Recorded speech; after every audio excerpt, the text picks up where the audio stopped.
मेरा नाम है मोहित और आपका स्वागत हमारे YouTube चैनल हिस्ट्री चैंपियन में। तो जैसा कि आप जानते हो, आपका जो पेपर होने वाला है वेस्टर्न पॉलिटिकल थिंकर्स का, पाश्चात्य राजनीतिक चिंतक, उससे संबंधित आपके सामने ये कंप्लीट एक मास्टर क्लास होने वाली है। क्या होने वाली है? मास्टर क्लास होने वाली है। इसमें आपके जितने भी यूनिट है सबका रिविजन मैं आपको करवाने वाला हूँ। जितने महत्वपूर्ण प्रश्न है सारे सारे आपको करवाने वाला हूँ। आपको क्या करना है, वीडियो को पूरा देखना है, चैनल को सब्सक्राइब कर देना और अपने दोस्तों को जरूर से शेयर कर देना। काफी ज्यादा महत्वपूर्ण क्लास होने वाली है। ये पीडीएफ आपको पढ़ा रहा हूँ, फ्री में मिल जाएगी। कहाँ मिल जाएगी? फ्री में मिल जाएगी। और फ्री में कहां पर मिलेगी? हमारे टेलीग्राम चैनल पर। कहां पर मिलेगी? टेलीग्राम चैनल पे मिल जाएगी। टेलीग्राम चैनल पे उसी को मिलेगी जो चैनल को सब्सक्राइब करेगा। क्या करेगा? जो बच्चा चैनल को सब्सक्राइब कर देगा उसको ये पीडीएफ फ्री में टेलीग्राम चैनल पे मिल जाएगी। टेलीग्राम चैनल का लिंक डिस्क्रिप्शन में दे रखा है, जाकर ज्वाइन कर लो और सब्सक्राइब करोगे तब आपके सामने पीडीएफ आपको देखने को मिल जाएगी। साथ के साथ कोने में आपके सामने जो व्यू प्रोडक्ट वाला ऑप्शन है, इस पे क्लिक करके अगर फ्लिपकार्ट और मित्रा से कोई प्रोडक्ट खरीदोगे सबसे ज्यादा डिस्काउंट आपको देखने को मिलेगा। तो कोई प्रोडक्ट खरीदना चाहते हो तो खरीद सकते हो भाई। अगर आप ये पीडीएफ फ्री में प्राप्त करना चाहते हो तो आपको कुछ नहीं करना, डिस्क्रिप्शन में दिए गए टेलीग्राम के लिंक पर क्लिक करना है। जैसे क्लिक करोगे ऊपर की तरफ हिस्ट्री चैंपियन एमडीसी लिखा होगा, यहाँ पर क्लिक करना है। यहाँ पर क्लिक करने के बाद में जो फाइल वाला सेक्शन है इस पर क्लिक करना है। इस पर क्लिक करने के बाद में कोने में सर्च वाला ऑप्शन मिलेगा, यहाँ पर क्लिक करना। आपके सामने पॉलिटिकल साइंस, क्या पॉलिटिकल साइंस जैसे सर्च करोगे आपके सामने political science 5th semester MDC के नाम से पीडीएफ होगी। इस पे क्लिक कर लेना और फिर पूरी पीडीएफ पढ़ लेना। लेकिन चैनल को सब्सक्राइब करोगे तब ये पीडीएफ आपको देखने को मिलेगी। दोनों को एक जगह कर दिया, समझ में आ गया? तो इसलिए क्या राजनीति पर पूर्ण रूप से बात नहीं हो पाई, ज्यादातर चीजें धर्म की ओर झुकाव पर रही। तो इनके द्वारा जो कृति लिखी गई है पॉलिटिक्स, उसमें किसकी बात की गई है? राज्य, संविधान और क्रांति जैसे विषयों की बात की गई है। तो इनके द्वारा जो पॉलिटिक्स नामक जो कृति लिखी गई, किताब लिखी गई, उसमें राज्य की बात की गई, संविधान और क्रांति जैसी चीज़ों की बात की गई है। अरस्तु के राज्य में संविधान में परिवर्तन के रूप में देखा गया वह राज्य को संतुलन से उत्पन्न होता था। तो अरस्तु ने क्या बताया कि क्रांति के बारे में इन्होंने ज़्यादातर अपने विचार रखे, क्योंकि प्रश्न क्रांति से संबंधित है। तो इन्होंने क्या कहा, क्रांति क्या होती है? आपका जो संविधान है या फिर पहले से जो परंपरागत जो समाज है उसमें बदलाव को इन्होंने क्या कहा? क्रांति के नाम से जाना जाता है। और वो क्रांति क्यों उत्पन्न होती है समाज में? वो इसलिए उत्पन्न होती है क्योंकि राजनीतिक असंतुलन देखने को मिलता है। मतलब क्यों? वो सीधी सीधी बात है, लोगों की कोई इच्छा ही वह पूरी को नहीं हो रही, एक कारण समाज में क्रांति देखने मिली। जैसे आज के टाइम में बेरोजगारी बहुत ज़्यादा देखने मिल रही है। तो युवा एक जगह इकट्ठा होकर क्या करें, कोई प्रकार की क्रांति उत्पन्न कर दी। तो बात क्यों ये? क्योंकि बेरोजगारी है वह बहुत ज़्यादा उत्पन्न हो रही है, जनता संतुष्ट को नहीं सरकार का फैसला से। अगला क्या है? अरस्तु के अनुसार क्रांति के मुख्य कारण क्या होते हैं? तो अरस्तु ने क्या बताया, क्रांति के होने के पीछे क्या क्या कारण होते हैं? पहला कारण होता है असमानता और अन्याय। मतलब जब थाना भी बेरा कोई भी क्रांति थारा घर में, एक छोटी सी बात देखो, ते दो भाई हो, है ना, एक भाई ने 10 बीघा जमीन दे दी, एक ने 5 बीघा जमीन दे दी, है ना। तो दूसरे वाला क्या करेगा? लड़ाई करेगा, क्रांति करेगा। क्यों करेगा? क्योंकि उसके साथ क्या है? असमानता हुई है। तो यही है, जब समाज के किसी वर्ग के साथ अन्याय होता है, समान के अवसर नहीं मिलते हैं, तो उसको असंतोष उत्पन्न होता है। तो समाज का कोई भी तबका जिसको लगता है कि मुझसे ज़्यादा फायदा किसी और समाज को मिल रहा है, किसी और धर्म को मिल रहा है, हमारे साथ अन्याय हो रहा है, तो कितने दिन वो सहेंगे? एक ना एक दिन उनके सहने की लिमिट है वो खत्म हो जाएगी और वो क्या करेंगे? क्रांति का मार्ग अपना लेंगे। तो समाज में पहली बार क्रांति होने के पीछे कारण क्या होता है? असमानता व अन्याय। क्या कहाँ पर लोगों है उनके साथ अन्याय देखने को मिलता है, तभी आपके सामने जो क्रांति है वो होती है।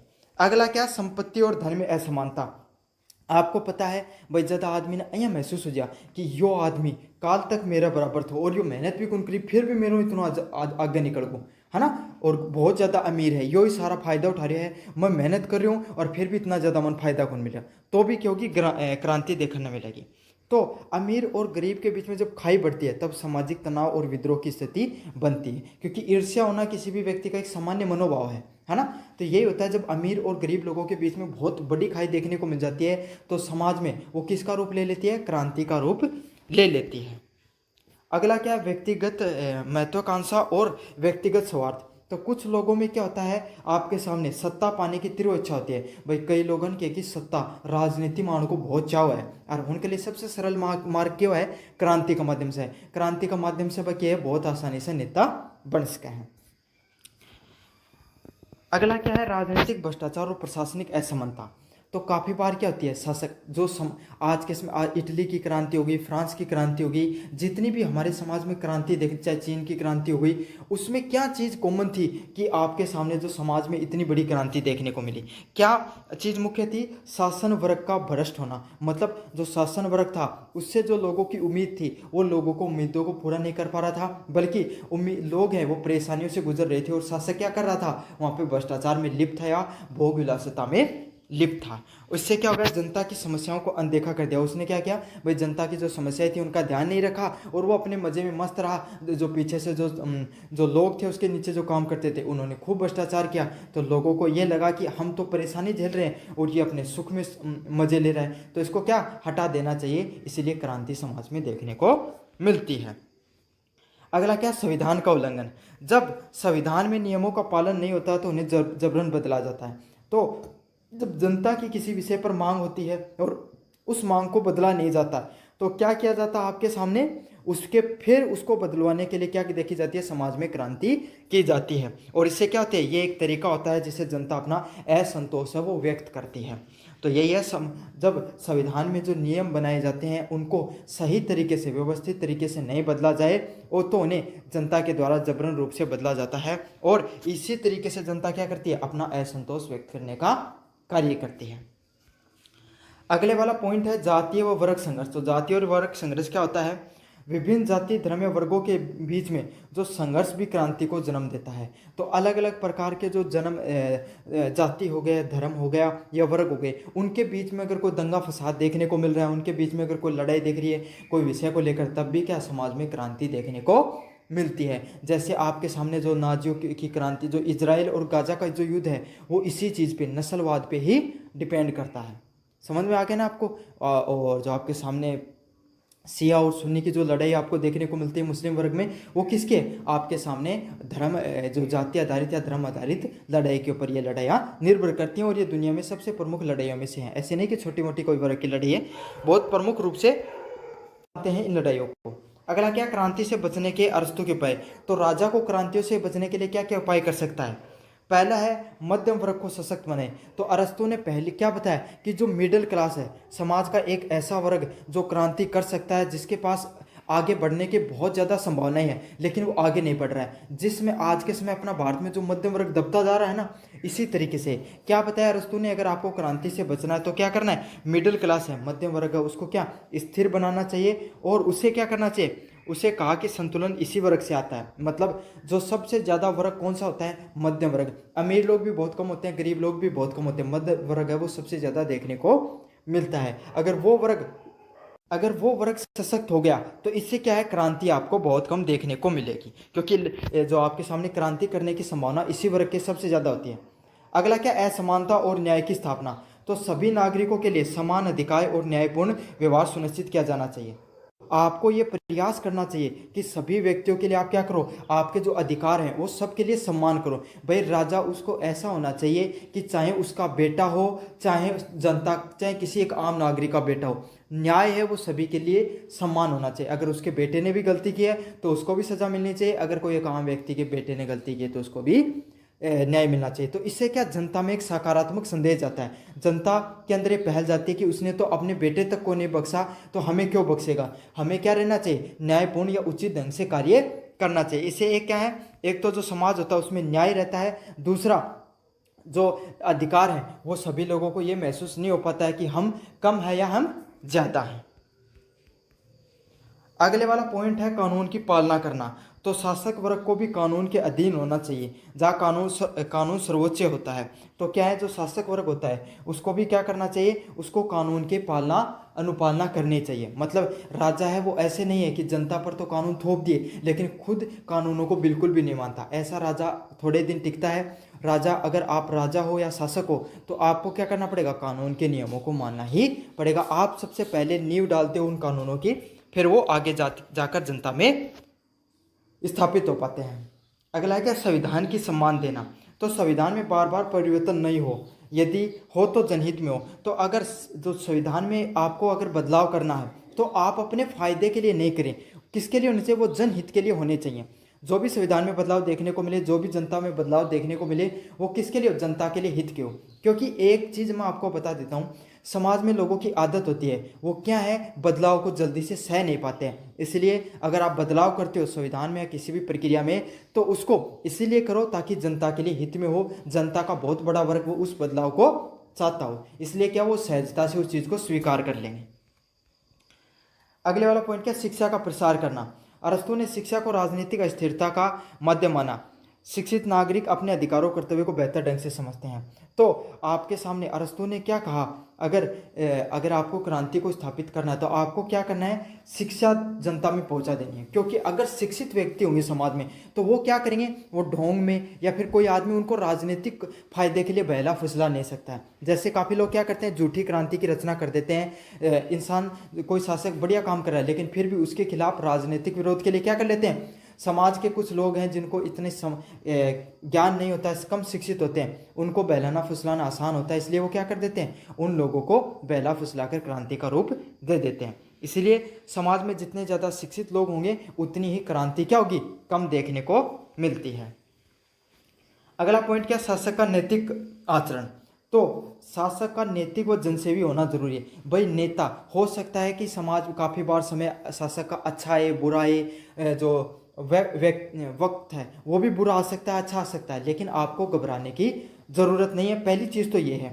दूसरी चीज़ क्या है? जो शासक अगर हमेशा जनता के बीच में रहेगा, जनता की बातों को सुनेगा और नैतिक आचरण करेगा, भाई कम से कम वही है ना कि न्याय सिर्फ होना नहीं चाहिए, होता हुआ दिखना भी चाहिए, जनता के बीच में उसकी स्वीकृति भी होनी चाहिए। तो यही है, जनता के बीच में अगर शासक रहेगा, जनता की सेवा करता हुआ दिखाई देगा और नैतिक तरीके से चलेगा तो क्या होगा? जनता उसको स्वीकार करेगी। जैसे कोरोना का समय आया था, कोई भी शासक है अगर वो क्या जनता के बीच में रहता, अगर कार्य करता है ऐसे समय में, तो क्या होती है? जनता कहती है कोई बात नहीं, बुरा वक्त तो देखो आता रहता है, उसके हाथ में भी नहीं था ये सब चीज़ें, लेकिन उसने अपने तरीके से पूर्ण रूप से प्रयास किया, इसलिए क्या जनता की स्वीकृति देखने को मिलती है इस चीज़ में।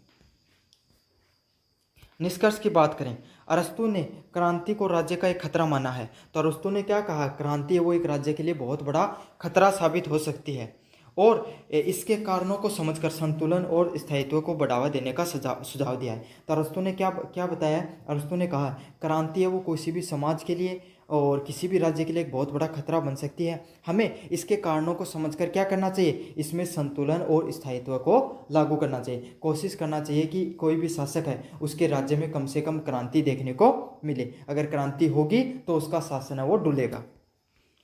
उनका मानना था यदि न्याय, असमानता और संविधान का पालन हो तो क्रांति की संभावना समाप्त हो सकती है। तो उन्होंने क्या माना था? यदि न्याय, समानता और संविधान का, अगर संविधान का पालन किया जाए, न्याय को माना जाए और समानता से रहा जाए तो क्रांति है उसकी संभावना बहुत कम देखने को मिलती है। आज भी अरस्तु के विचार में लोकतांत्रिक शासन में राजनीतिक असंतुलन और सुधार के लिए प्रासंगिक माने जाते हैं। तो अरस्तु ने क्या कहा कि लोकतांत्रिक शासन में राजनीतिक संतुलन और सुधार के लिए क्या किया जाता है? प्रासंगिक माने जाते हैं। तो यही है, आज के समय भी अगर अरस्तु के विचारों को पढ़ें तो आपको पता भाई थे इतनी चीज़ पढ़ी। कोई क्रांति, अगर कोई भी समाज में कोई राज्य में क्रांति क्यों है, यही तो कारण होगा पीछे। तो यही बात है कि अरस्तु जो विचार दिया वह आज का समय भी प्रासंगिक है, चाहे वो बहुत आज से कम में बहुत साल पहले यह चीज़ लिखी है, लेकिन वह चीज़ आज भी प्रासंगिक है। तो कैसा लगा आपको वीडियो ज़रूर से बताना, चैनल को जरूर से सब्सक्राइब करना, और कोई भी चीज़ खरीदना चाहते हो कोई भी फ्लिपकार्ट या मंत्रा से, तो यहाँ पर प्रोडक्ट वाला ऑप्शन दिखाई दे रहा है, इस पर क्लिक करके आप खरीद सकते हो। धन्यवाद। करके खरीद लिया करो। पहला है सामाजिक अनुबंध सिद्धांत, सोशल कॉन्ट्रैक्ट थ्योरी। तो देखो सोशल कॉन्ट्रैक्ट थ्योरी क्या होती है? जैसा आपको नाम है सामाजिक अनुबंध करना, तो जो लोगों का सरकार के साथ जो अनुबंध होता है, भाई सरकार का, जनता का जो सरकार के साथ क्या रिश्ता होता है उसके बारे में इस सिद्धांत में बताया गया है कि जनता और सरकार के बीच में किस प्रकार का संबंध होता है, उसको क्या कहा जाता है? सामाजिक अनुबंध सिद्धांत के नाम से जाना जाता है। मानव समाज और राज्य निर्माण लोगों के आपसी अनुभव के माध्यम से जुड़ा होता है। तो इसमें क्या बताया है? सरकार है और मानव समाज है, लोगों का जो व्यवहार है और जो सरकार है उसका जो व्यवहार है, जो अनुबंध है, जो कॉन्ट्रैक्ट है, वो क्या है? आपस में आपसी अनुबंध से एक दूसरे के विश्वास पर टिका होता है। इन तीनों के सिद्धांत अलग अलग व्यक्तियों के द्वारा दिए गए social contract theory. Thomas Hobbes के द्वारा दिया गया, जॉन लॉक के द्वारा दिया गया और जॉन जैक रूसो के द्वारा इसको प्रस्तुत किया गया। तो तीन अलग अलग व्यक्तित्व ने इसको तीन अलग अलग तरीके से चीजों को प्रस्तुत किया है। पहले बात करते हैं अपन थॉमस होब्स की। तो थॉमस होब्स ने क्या बताया, इन्होंने किस कृति में इस चीज को बताया, इन्होंने जो लेवाइथन जो कृति है थॉमस होब्स के द्वारा, लेवाइथन कृति में सबसे पहले इन्होंने इस चीज को बताया है। इन्होंने क्या बताया थॉमस होब्स ने कि मानव का स्वभाव कैसा होता है, भाई कोई भी मानव है उसका स्वभाव कैसा होता है, वो हमेशा स्वार्थी, हिंसक और लालची होता है। देखो इन्होंने ना इंसान को ना एक इंसान की तरह नहीं, बल्कि इंसान के जो नेगेटिव पहलू होता है, जो गलत पहलू होता है, नकारात्मक पहलू को दर्शाया अपनी किताब के अंदर। किताब का क्या नाम था, लेवाइथन। समझ में आ गया। इन्होंने सकारात्मकता की बात नहीं की, इंसान के नकारात्मक पहलू की बात की है। तो इन्होंने कैसा बताया इंसान का स्वभाव कैसा होता है, इंसान एक स्वार्थी स्वभाव का होता है, हिंसक रहता है और लालची उसका व्यवहार रहता है। समझ में आ गया। क्यों भाई, कोई भी व्यक्ति हो, थारे अंदर भी स्वार्थ है, थाना भी अगर लड़ाई करने को मौका मिले थे भी लड़ाई कर लियो, और जो लालच है वो हर व्यक्ति के अंदर व्याप्त तो रहता ही रहता है। तो यही है, इसने ये बताया कि इंसान का जो व्यवहार है वो लालची, स्वार्थ और हिंसक रहता है। प्राकृतिक अवस्था मतलब कोई भी इंसान है वो समाज में किस तरीके से रहता है, स्टेट ऑफ मैन कैसी होती है, व्यक्ति के स्वभाव कैसा होता है। तो कैसा क्या बताया उसने, man is a wolf to man, मतलब इंसान, व्यक्ति, मानव एक दूसरे मानव का क्या होता है, भेड़िए की तरह होता है। मतलब मानव है, जो इंसान है वो आपस में कैसे रहते हैं, भेड़िए की तरह रहते हैं। क्यों, भेड़िए आपस में क्या करते रहते हैं, एक दूसरे के प्रति, एक दूसरे पर लड़ाई करने के लिए तैयार रहते हैं, एक दूसरे के प्रति हिंसक रहते हैं। जब भी एक दूसरे के लिए मौका मिले उनको चालाकी से हरा कर क्या कर सकते हैं, अपना राज्य स्थापित कर सकते हैं। तो यही है, इसमें क्या बताया गया, प्राकृतिक अवस्था में क्या बताया गया कि सभी है वो एक दूसरे के शत्रु होते हैं। तो जो आपके सामने जो जॉन लॉक है उन्होंने क्या बताया, इंसान को कैसा बताया, एक वुल्फ की तरह, भेड़िए की तरह बताया, और क्या कहा कि सभी एक दूसरे के शत्रु की तरह रहते हैं। अगला क्या है, इन्होंने जीवन नष्टि, भ्रष्टि और शोट होता है। इन्होंने जीवन को कैसा बताया, जीवन है ना छोटो वह है तो बुलबुले की तरफ फूटने वाला होता है। समझ में आ गया। तो इसने जीवन को कैसा बताया कि जीवन छोटा सा होता है और कभी भी खत्म हो सकता है। इंसान को नष्टि, भ्रष्टि एंड शोट, तो ये इंग्लिश में लिखे हुए सब, तो आप इंग्लिश में लिखे होगे तो और ज्यादा फायदा रहेगा आपको। अनुबंध की बात करें, सरकार के बीच में और जनता के बीच में कैसा अनुबंध होता है, इसके बारे में बात करें। लोग अपनी सारी स्वतंत्रता एक शक्तिशाली शासक को दे देते हैं। तो आपको पता है शासन कैसा होता है कोई भी राज्य में, तो जो लोग क्या करते हैं, लोग अपनी जितनी भी, लोगों के पास जितनी भी शक्तियां होती है वो क्या कर देते हैं, एक शासक को दे देते हैं, शक्तिशाली व्यक्ति को सौंप देते हैं, और वही क्या करता है, उन सब पर क्या करता है, पूरा का पूरा राज करने का कार्य करता है। शासक को असीमित सत्ता प्राप्त हो जाती है। तो इस चीज से क्या हो जाता है, जो भी शासक है उसके पास बहुत ज्यादा शक्तियां वो मिल जाती हैं, वो असीमित हो जाता है। क्यों, सारी की सारी शक्ति उन्हीं दे दी, तो क्यों जगो, अब ऊपर नियंत्रण करने वाला कोई भी व्यक्ति नहीं हो जाएगा। तो इसने जो जॉन लॉक के द्वारा कैसे, थॉमस होब्स के द्वारा कैसे जो अनुबंध की बात की गई थी, एक तरफा अनुबंध की बात की गई थी। एक तरफा अनुबंध कैसा होता है, जिसमें राजा शक्तिशाली होगा और जनता है वो शक्तिशाली बिल्कुल भी नहीं होगी। तो इसने आपके सामने कैसे अनुबंध की बात करी है कि ऐसे अनुबंध की बात करिए जहाँ राजा सबसे ज्यादा शक्तिशाली और प्रजा बस उसकी सिर्फ बात मानने को लगी हुई है। और इसने क्या बताया है कि जहाँ पर राजा को सारी स्वतंत्रता दे दी गई है। राज्य का स्वरूप कैसा होगा, होब्स के अनुसार तानाशाही। तो भाई ऐसा ऐसा राज्य कहाँ देखने को मिलता है जहाँ पर जनता के पास शक्तियां नहीं रहती और राजा के पास सारी शक्तियां रहती हैं। कौन सा होता है वो, तानाशाही तरीका होता है। तानाशाही तरीके में तो राजा के पास सारी शक्ति होती है। भाई किम जोन है, सारी सारी शक्तियों के नहीं ना, बया कह देना कि ना थान ये आदमी नटाना तो वो नटा दे, मारना चाहो तो मार दे, जिंदा रखना चाहो जिंदा रख दे। समझ में आ गया ना आपको। तो यही है, तानाशाही रूप होता है ऐसा जहाँ पर सबसे ज्यादा शक्तियां देखने को मिलती हैं राजा के पास। इन ऐसे राज्य में क्या रहती है, हमेशा शांति और सुरक्षा के लिए शक्तिशाली सरकार अनिवार्य है।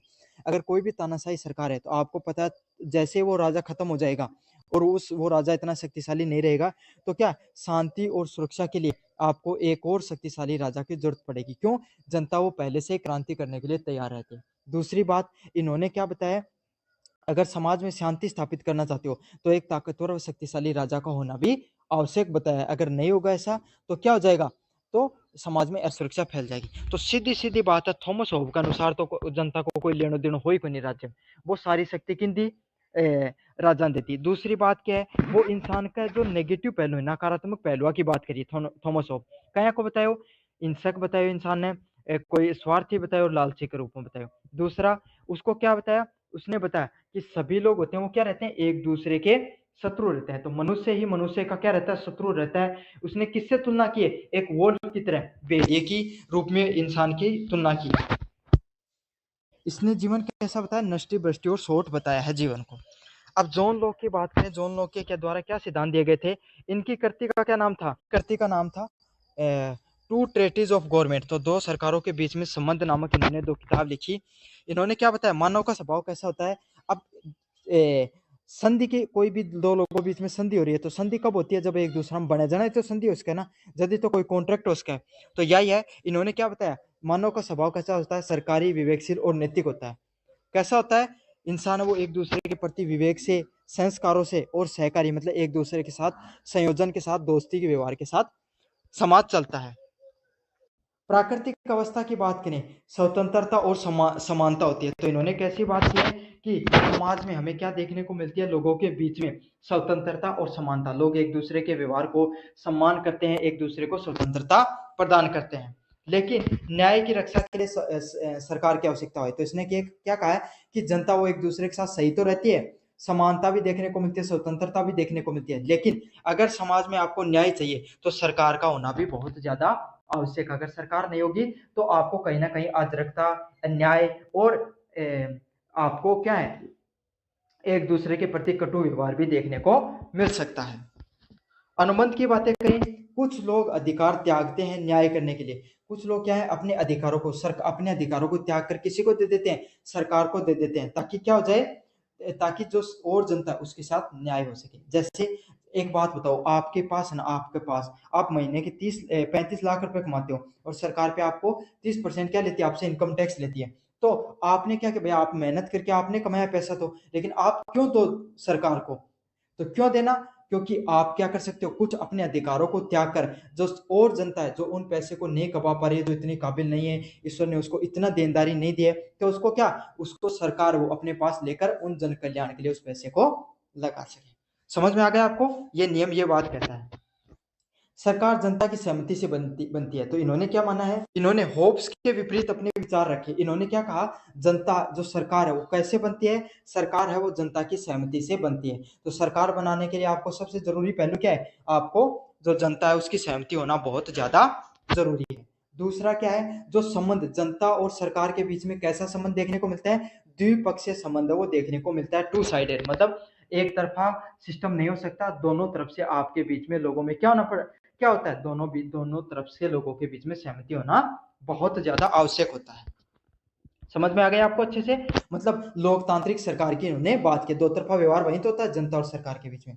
राज्य का स्वरूप कैसा बताया इन्होंने, लोकतांत्रिक और संवैधानिक। तो जनता का स्वरूप कैसा है, राज्य का स्वरूप कैसा है, संवैधानिक और लोकतांत्रिक सरकार है वो देखने को मिलती है। और क्या कहा इन्होंने, क्योंकि दोनों तरफ का वही होता है, यदि सरकार अनुभव तो तो विद्रोह का अधिकार जनता का है। भाई जनता अगर अपने अधिकार त्याग कर किसी एक व्यक्ति के हाथों में शक्ति दे रही है, अगर वो सही से कार्य नहीं करेगा तो क्या होगा, जनता उसका विद्रोह भी कर सकती है, जनता उसको हटा भी सकती है। तो इनके जो विचार थे आपके सामने, जॉन लॉक के, इनके कैसे विचार थे, इन्होंने इंसान के जो सकारात्मक पहलू को दिखाया। इन्होंने क्या बताया कि मानव का स्वभाव कैसा होता है, सहकारी होता है, विवेकशील, अपनी बुद्धि का उपयोग करते हैं और नैतिकतापूर्ण अपने जीवन को जीते हैं। समझ में आ गया। इन्होंने क्या कहा, लोग है वो न्याय की रक्षा भी करते हैं, लेकिन न्याय की रक्षा के लिए आपको क्या करना है, सरकार की आवश्यकता होती है। कुछ लोग अपने अधिकारों को त्यागते हैं, सरकार जनता की सहमति से बनती है, और दोनों के बीच में संबंध कैसा होता है, टू साइडेड संबंध होता है। समझ में आ गया। और इन्होंने किस प्रकार के सरकार की बात की, लोकतांत्रिक सरकार है उसकी बात की। अब बात करेंगे जॉन जैक रूसो की। तो जॉन जैक रूसो ने क्या बताया आपके सामने, इन्होंने कौन सी कृति लिखी है, द सोशल कॉन्ट्रैक्ट नामक कृति लिखी गई। तो इनके द्वारा कौन सी कृति लिखी गई है, द सोशल कॉन्ट्रैक्ट नामक जो कृति है वो लिखी गई है। इसमें मानव के जो स्वभाव होता है उसको कैसा बताया गया, एकदम सरल, शांति प्रिय व स्वतंत्र। तो इन्होंने मानव को कैसा बताया, जॉन जैक रूसो ने बताया है कि मानव का व्यवहार कैसा होता है, एकदम सरल होता है, पानी की तरह, शांति प्रिय, मतलब एकदम शांति से रहना विश्वास रखते हैं, और स्वतंत्र होते हैं एक दूसरे के प्रति। तो इन्होंने क्या बताया, इंसान का व्यवहार एकदम सरल होगा, शांति प्रिय होगा, और स्वतंत्रता उनके बीच में देखने को मिलेगी। प्राकृतिक अवस्था की बात करें, सुखी और स्वतंत्र जीवन। तो ये कैसा जीवन जीते हैं आपके सामने, सुखी जीवन जीते हैं और स्वतंत्र जीवन जीने में विश्वास रखते हैं। समझ में आ गया? जनता कैसा जीवन जीना चाहती है? जनता उसका अंतिम लक्ष्य यही है कि वो सुखी जीवन मिले उन्हें और स्वतंत्रतापूर्ण वो जीवन को जी सके। लेकिन संपत्ति के आगमन से लड़ाई शुरू हो जाती है। तो आपको पता है इंसान लड़ाई कब करता है भाई? गरीब रहते हैं तब तो सभी मिलजुल कर रहते हैं। दिक्कत कहाँ हो जाती है? जहाँ पर इंसान के पास पैसा आने लग जाता है। जैसे पैसा आने लग जाता है, लोगों को एक दूसरे के प्रति द्वेष की भावना आनी शुरू हो जाती है और उसमें क्या असमानता आनी शुरू हो जाती है। अनुबंध की बात करें, सभी लोग मिलकर समूह की इच्छा जर्नल विल का निर्माण करते हैं। सभी लोग मिलकर क्या करते हैं? एक दूसरे के साथ सामूहिक इच्छा, मतलब सभी लोगों की इच्छा होती है कि वो जनता सरकार का निर्माण कब होगा? जब सारे लोगों की सहमति होगी ना, तो उसी को इन्होंने वही सिद्धांत दिया है कि सभी लोगों की जब सामूहिक इच्छा होती है तो उसी चीज से क्या होता है? वो एक सरकार का निर्माण करते हैं। व्यक्ति अपने अधिकार समाज को सौंपते हैं। तो व्यक्ति अपने अधिकार किसको सौंपेंगे? समाज को सौंपने का कार्य करते हैं। अनुबंध के बाद में सभी नागरिक समान रूप से शासक और शासित होते हैं। तो जैसा ही अनुबंध चला जाता है, जैसे सोशल कॉन्ट्रैक्ट चला जाता है, तो सभी शासक है वो समान रूप से शासक और शासित होते हैं। तो जैसे कॉन्ट्रैक्ट टूटता है तभी शासक, जैसे मान लो एक सरकार हट गई, जैसे भारत की बात करें, एक एमएलए था गांव में, एमएलए हो चुनाव लड़िया कर तो 2-3 बार चुनाव लड़ो, कोई की कौन सुने दादा को जनता अगली बार हटा दियो। अब के बैठा है? सारी जनता के बीच में बैठा है, वो भी उठे को लेके बैठे रहे, 5 आदमी उठे को लेके बैठे नहीं। तो क्या होगा? या लोकतांत्रिक परंपरा में तो यह चीज देखने मिला है कि जय सत्ता से कोई व्यक्ति हटे तब शासक और जो शासक और शासित करने वाले दोनों व्यक्ति हैं वो एक समान हो जाते हैं। समझना कि नागरिक भी वह करेगा और एक राजा वो भी उस तरफ पे आके खड़े हो जाओगे। राज्य का स्वरूप कैसा बताया इन्होंने? तो इन्होंने भी लोकतांत्रिक गणराज्य की बात की है। तो भारत में भी तो यही देखने को मिलता है, तो इन्होंने भी लोकतांत्रिक गणराज्य की बात की है। और इन्होंने क्या कहा? सामूहिक इच्छा सर्वोपरि हुई है। तो इन्होंने क्या कहा? जो जनता की जो इच्छा है उसका हमेशा हमेशा क्या करना चाहिए? उसकी हमेशा हमें कदर करनी चाहिए। इन्होंने क्या माना है कि सामूहिक इच्छा है ना, जो कोई भी व्यक्ति होती है उसकी सामूहिक इच्छा सबसे ज्यादा सर्वप्रिय होती है। तुलनात्मक श्रेणी की बात करें अपन, तुलनात्मक रूप से जो श्रेणी तीनों व्यक्ति की, तो तत्व की बात करें, मानव स्वभाव कैसा होता है आपके सामने होब्स के अनुसार। तो होब्स ने इंसान के जो व्यक्ति का स्वभाव होता है उसको कैसा, उसके नकारात्मक पहलू को दर्शाया है। तो इन्होंने क्या बताया? इंसान का जो स्वभाव होता है वो कैसा होता है? स्वार्थी और हिंसक रूप होता है। तो इंसान का कैसा स्वभाव होता है? स्वार्थी और हिंसक रूप से देखने को मिलता है। जॉन लॉक ने क्या बताया? विवेकशील और नैतिक व्यवहार होता है। तो जॉन लॉक के अनुसार कोई भी व्यक्ति होता है उसका व्यवहार कैसा होता है? विवेकशील होता है और नैतिक व्यवहार आपको देखने को मिलता है। रूसो ने क्या बताया? व्यक्ति का व्यवहार कैसा होता है? सरल व शांति प्रिय होता है। तो रूसो के अनुसार कैसा इंसान का व्यवहार? सरल देखने को मिलेगा और न्याय प्रिय है वो इंसान का व्यवहार है वो देखने को मिलता है। प्राकृतिक अवस्था की बात करें तो हॉब्स के अनुसार जो जनता है उसके बीच में जो आजरकता और संघर्षपूर्ण है वो व्यवहार आपको देखने को मिलता है। तो कैसे देखने को मिलता है? आपके सामने आजरकता और संघर्षपूर्ण व्यवहार है वो देखने को मिलता है। लोक के अनुसार स्वतंत्र और न्याय विहीन समाज आपको देखने को मिलता है। तो कैसा देखने को मिलता है? समाज कैसा होना चाहिए? जॉन लॉक के अनुसार स्वतंत्र होना चाहिए और न्याय विहीन, मतलब ऐसा है जहां पर क्या न्याय नहीं देखने को मिलता है, और न्याय है वो कौन करती है? सरकार न्याय करने का कार्य करती है। रूसो के अनुसार कोई भी समाज है वो कैसा होगा? सुखी होगा और संपत्ति से असमानता देखने को मिलती है। अगले वाला प्रश्न है अनुबंध का प्रकार। अनुबंध कैसा होता है? एक तरफा, मतलब जो आपके सामने होप्स ने क्या बताया? होप्स ने तो यही बता दिया कि जो शक्तिशाली कौन होगा? राजा, वो सबसे शक्तिशाली होगा। एक तरफी व्यवहार देखने को मिलता है। सारा का सारा अधिकार किसको होता है? राजा को सारा सारा अधिकार देखने को मिलता है। फिर आपके सामने जॉन लॉक के द्वारा क्या बताया गया कि दोनों के बीच में कैसा व्यवहार होता है? द्विपक्षीय। दोनों के बीच में मतलब सरकार और जनता के बीच में, एक दूसरे के बीच में कैसा होगा? एकदम जो द्विपक्षीय, दोनों के बीच में विश्वास होनी चाहिए और सीमित अधिकार। जनता सरकार को कितने अधिकार देती है? सीमित ही अधिकार देती है। अगले वाला पॉइंट क्या? सामूहिक इच्छा का निर्माण। तो आपके अनुसार रूसो ने क्या बताया कि जनता है और शासक उसके बीच में जो इच्छा होनी चाहिए, जनता है उसकी बहुत बड़ी जनता है, उसकी सामूहिक इच्छा होनी चाहिए कि इस व्यक्ति को हमें सरकार सौंपनी है, उसी को सौंपी जाती है। सरकार का स्वरूप कैसा होगा? तो होब्स के अनुसार तानाशाही होगी, आपके सामने लॉक के अनुसार लोकतांत्रिक होगी, और आपके सामने जो ये है इसके गणराज्य प्रत्यक्ष लोकतंत्र होता है। विद्रोह आपके सामने ये क्या नाम, होब्स के अनुसार आप विद्रोह नहीं कर सकते क्योंकि तानाशाही सरकार में कोई विद्रोह नहीं हो सकता है।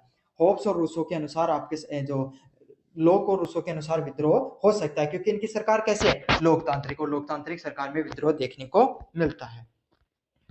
निष्कर्ष की बात करें, तीनों विचारकों ने सामाजिक अनुबंध को लेकर अलग अलग दृष्टिकोण बताए हैं। तो आपके सामने तीनों विचारकों ने क्या कहा है, तो होब्स ने सुरक्षा के लिए सत्ता को सर्वप्रिय माना है। तो आपके सामने होब्स ने क्या किया है, सुरक्षा के लिए जो सत्ता होती है उसको सबसे बड़ा और सबसे ऊंचा बताया है। अगला क्या है, जॉन लॉक ने स्वतंत्रता और अधिकारों की रक्षा को प्राथमिकता दी है। तो जॉन लॉक ने क्या किया है, स्वतंत्रता और अधिकारों की रक्षा के को सबसे पहले प्राथमिकता दी है। समझ में आ गया। और जबकि रूसो ने क्या किया, समानता और जन इच्छा पर जोर दिया। और रूसो ने क्या किया, सभी लोगों को समानता मिलनी चाहिए और जनता की इच्छा होना बहुत ज्यादा सर्वप्रिय है। इन तीनों के विचार आज भी राजनीतिक सिद्धांत, संविधान और लोकतांत्रिक शासन की नींव में शामिल है। तो इन तीनों के विचार आज भी अगर देखें तो राजनीति में सर्वप्रिय रूप से दिखाई देते हैं। तो यह आपके सामने जो प्रश्न था, काफी बड़ा प्रश्न हो गया आपके सामने। थॉमस होब्स, जॉन लॉक और रूसो का जो सोशल कॉन्ट्रैक्ट थ्योरी होती है उसके बारे में मैंने आपको अच्छे से बता दिया है। काफी बड़ा प्रश्न है, लेकिन मैंने आपको अच्छे से पढ़ाया है। अब आप कोई भी गलत नहीं करोगे, इसमें से प्रश्न जरूर जरूर जरूर से आएगा। तो कार्ल मार्क्स ने 19वीं शताब्दी में एक क्रांतिकारक विचारक थे। तो कार्ल मार्क्स को क्या बोला जाता है, कार्ल मार्क्स है वो 19वीं शताब्दी के एक क्रांतिकारी विचारक के रूप में उनको जाना जाता है। वो बहुत ही ज्यादा क्रांतिकारी विचारक थे। उन्होंने जिन्होंने समाज, इतिहास और राजनीति की व्याख्या एक भौतिक दृष्टिकोण से किया। तो कार्ल मार्क्स वो आपको पता है 19वीं शताब्दी के एक सबसे अच्छे क्रांतिकारक के रूप में जाना जाता है। और इन्होंने क्या किया है, समाज को, इतिहास को, राजनीति को क्या बताया, भौतिकी दृष्टिकोण से। मतलब सब कुछ कैसे से चलता है, पैसों से चलता है भाई, सीधी बात है। सारी राजनीति हो, चाहे समाज हो, चाहे इतिहास हो, जो चलता है वो किससे से चलता है, पैसे से। जिसके पास पैसा है वही समाज पे, राजनीति पर राज करता है। भाई ये बात गलत भी नहीं है, आप अपने आसपास भी देख सकते हो। समाज में कोई भी व्यक्ति है वही राज करता है जिसके पास पैसा है। पहले जमींदारी वर्ग करते थे, आज के समय पूंजीवादी लोग करते हैं राज। उनके विचारों ने समाजवाद और साम्यवाद का सिद्धांत को जन्म दिया। तो इन्होंने पहली बार समाजवाद, मतलब ऐसे समाज का निर्माण करना जहां पर गरीब व्यक्ति को भी अपने अधिकारों को रक्षा करने का अधिकार हो। तो इसी जो सिद्धांत को क्या कहा जाता है, समाजवाद व साम्यवाद के सिद्धांत के नाम से जाना जाता है। इन्होंने दो प्रमुख सिद्धांत दिए। पहला था ऐतिहासिक भौतिकतावाद और वर्ग संघर्ष। दोनों सिद्धांत एक दूसरे से अलग हैं, लेकिन दोनों के मूल तत्व आपस में जुड़े हुए हैं। मतलब ऐतिहासिक भौतिकतावाद क्या होता है, इसमें भी किसकी बात की है, भौतिकतावाद की बात की गई है कि समाज, राजनीति वो किससे चलती है, पैसे से चलती है साहब, भौतिक वस्तुओं से, मेटेरियलिस्टिक वर्ल्ड से चलती है।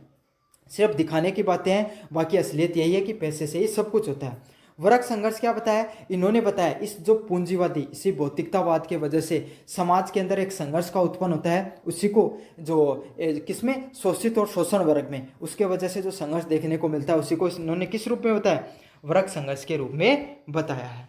और यही समाज के विकास को समझने के लिए अत्यंत महत्वपूर्ण है। तो इनके द्वारा जो ये सिद्धांत दिए गए, यही समाज के बीच में आपको समाज का विकास समझने के लिए सबसे ज़्यादा महत्वपूर्ण है।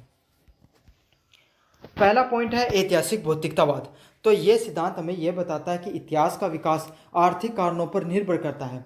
तो ऐतिहासिक भौतिकतावाद क्या होता है, इस सिद्धांत ने क्या बताया हमें कि इतिहास का विकास है, चाहे इतिहास में पहले कौन राज करता था, जमींदारी लोग, वो कैसे विकास किया उन्होंने, क्यों, क्योंकि उनके पास जमीन हुआ करती थी और जमीन से उन्होंने खूब पैसा कमाया, तो वो क्या करते थे, आपके सामने राज करते थे। तो यही बताया कि इतिहास का जो विकास है, इतिहास में जो मनुष्य का विकास कैसे हुआ, पैसे के आने से, आर्थिक कारणों से विकास हुआ है।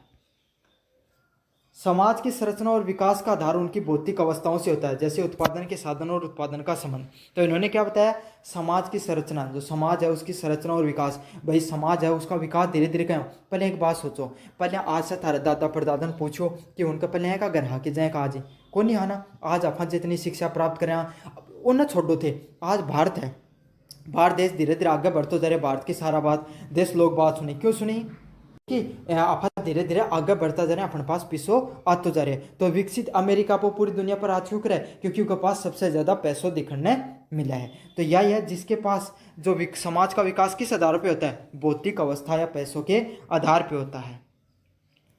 मार्क्स के अनुसार हर युग की प्रमुख अवस्था उसकी आर्थिक अवस्था में होती है।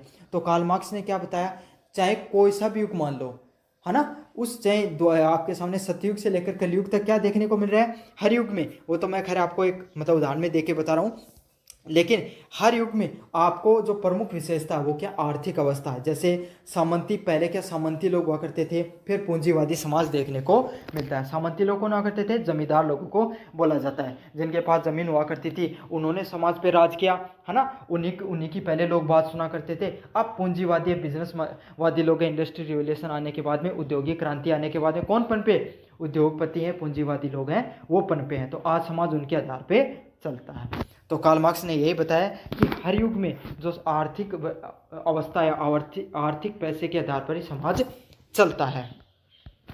सामाजिक संस्थाएं जैसे राजनीति, धर्म व कानून आदि सुपर स्ट्रक्चर होते हैं, तो जो आर्थिक ढांचे पर आधारित होते हैं। तो इन्होंने क्या बताया कि चाहे राजनीति हो, चाहे धर्म हो, चाहे कानून हो, किसके आधार पर चलेंगे भाई, पैसे के आधार पर चलेंगे। तो आपको पता है भाई, समाज में जिस व्यक्ति के पास पैसा होता है वही राजनीति पर भी नियंत्रण रखता है। समझ आ गया, चंदा वही देगा, नहीं देगा तो राजनीति पार्टियां कैसे चलेंगी। धर्म भी कहीं ना कहीं आज के समय राजनीति से जुड़ा हुआ है ना। मैं टिप्पणी नहीं करूंगा, धार्मिक रूप से टिप्पणी से बचूंगा, लेकिन आपको सबको पता है, आप कहीं पे भी चले जाओ, अगर आपने जो जैसे नोट का रंग बदलता चले जाता है, लोगों का व्यवहार भी बदलता चला जाता है, चाहे वो कहीं पे भी हो। कानून भी कहीं ना कहीं आपको पैसे में बिकता हुआ तो दिखाई देता ही है। कम से कम सभी लोग क्या करते हैं, सभी वही पैसे वाले लोगों से तो अपना जो संबंध है वो बनाकर रखना चाहते हैं। तो यही है, सारी चीज़ें किस पे निर्भर है, आर्थिक ढांचे पर निर्भर करते हैं। मुख्य बिंदु क्या थी इस सिद्धांत की, समाज के इतिहास, वर्गों के बीच में वर्ग संघर्ष का इतिहास है। आर्थिक परिवर्तन समाज और राजनीति में परिवर्तन लाते हैं। तो लोगों के पास जैसे आर्थिक रूप से पैसे में बदलाव देखने को मिलता है, आपको व्यवस्थाओं में भी बदलाव देखने को मिलता है। तो यही है, आर्थिक परिवर्तन है भाई।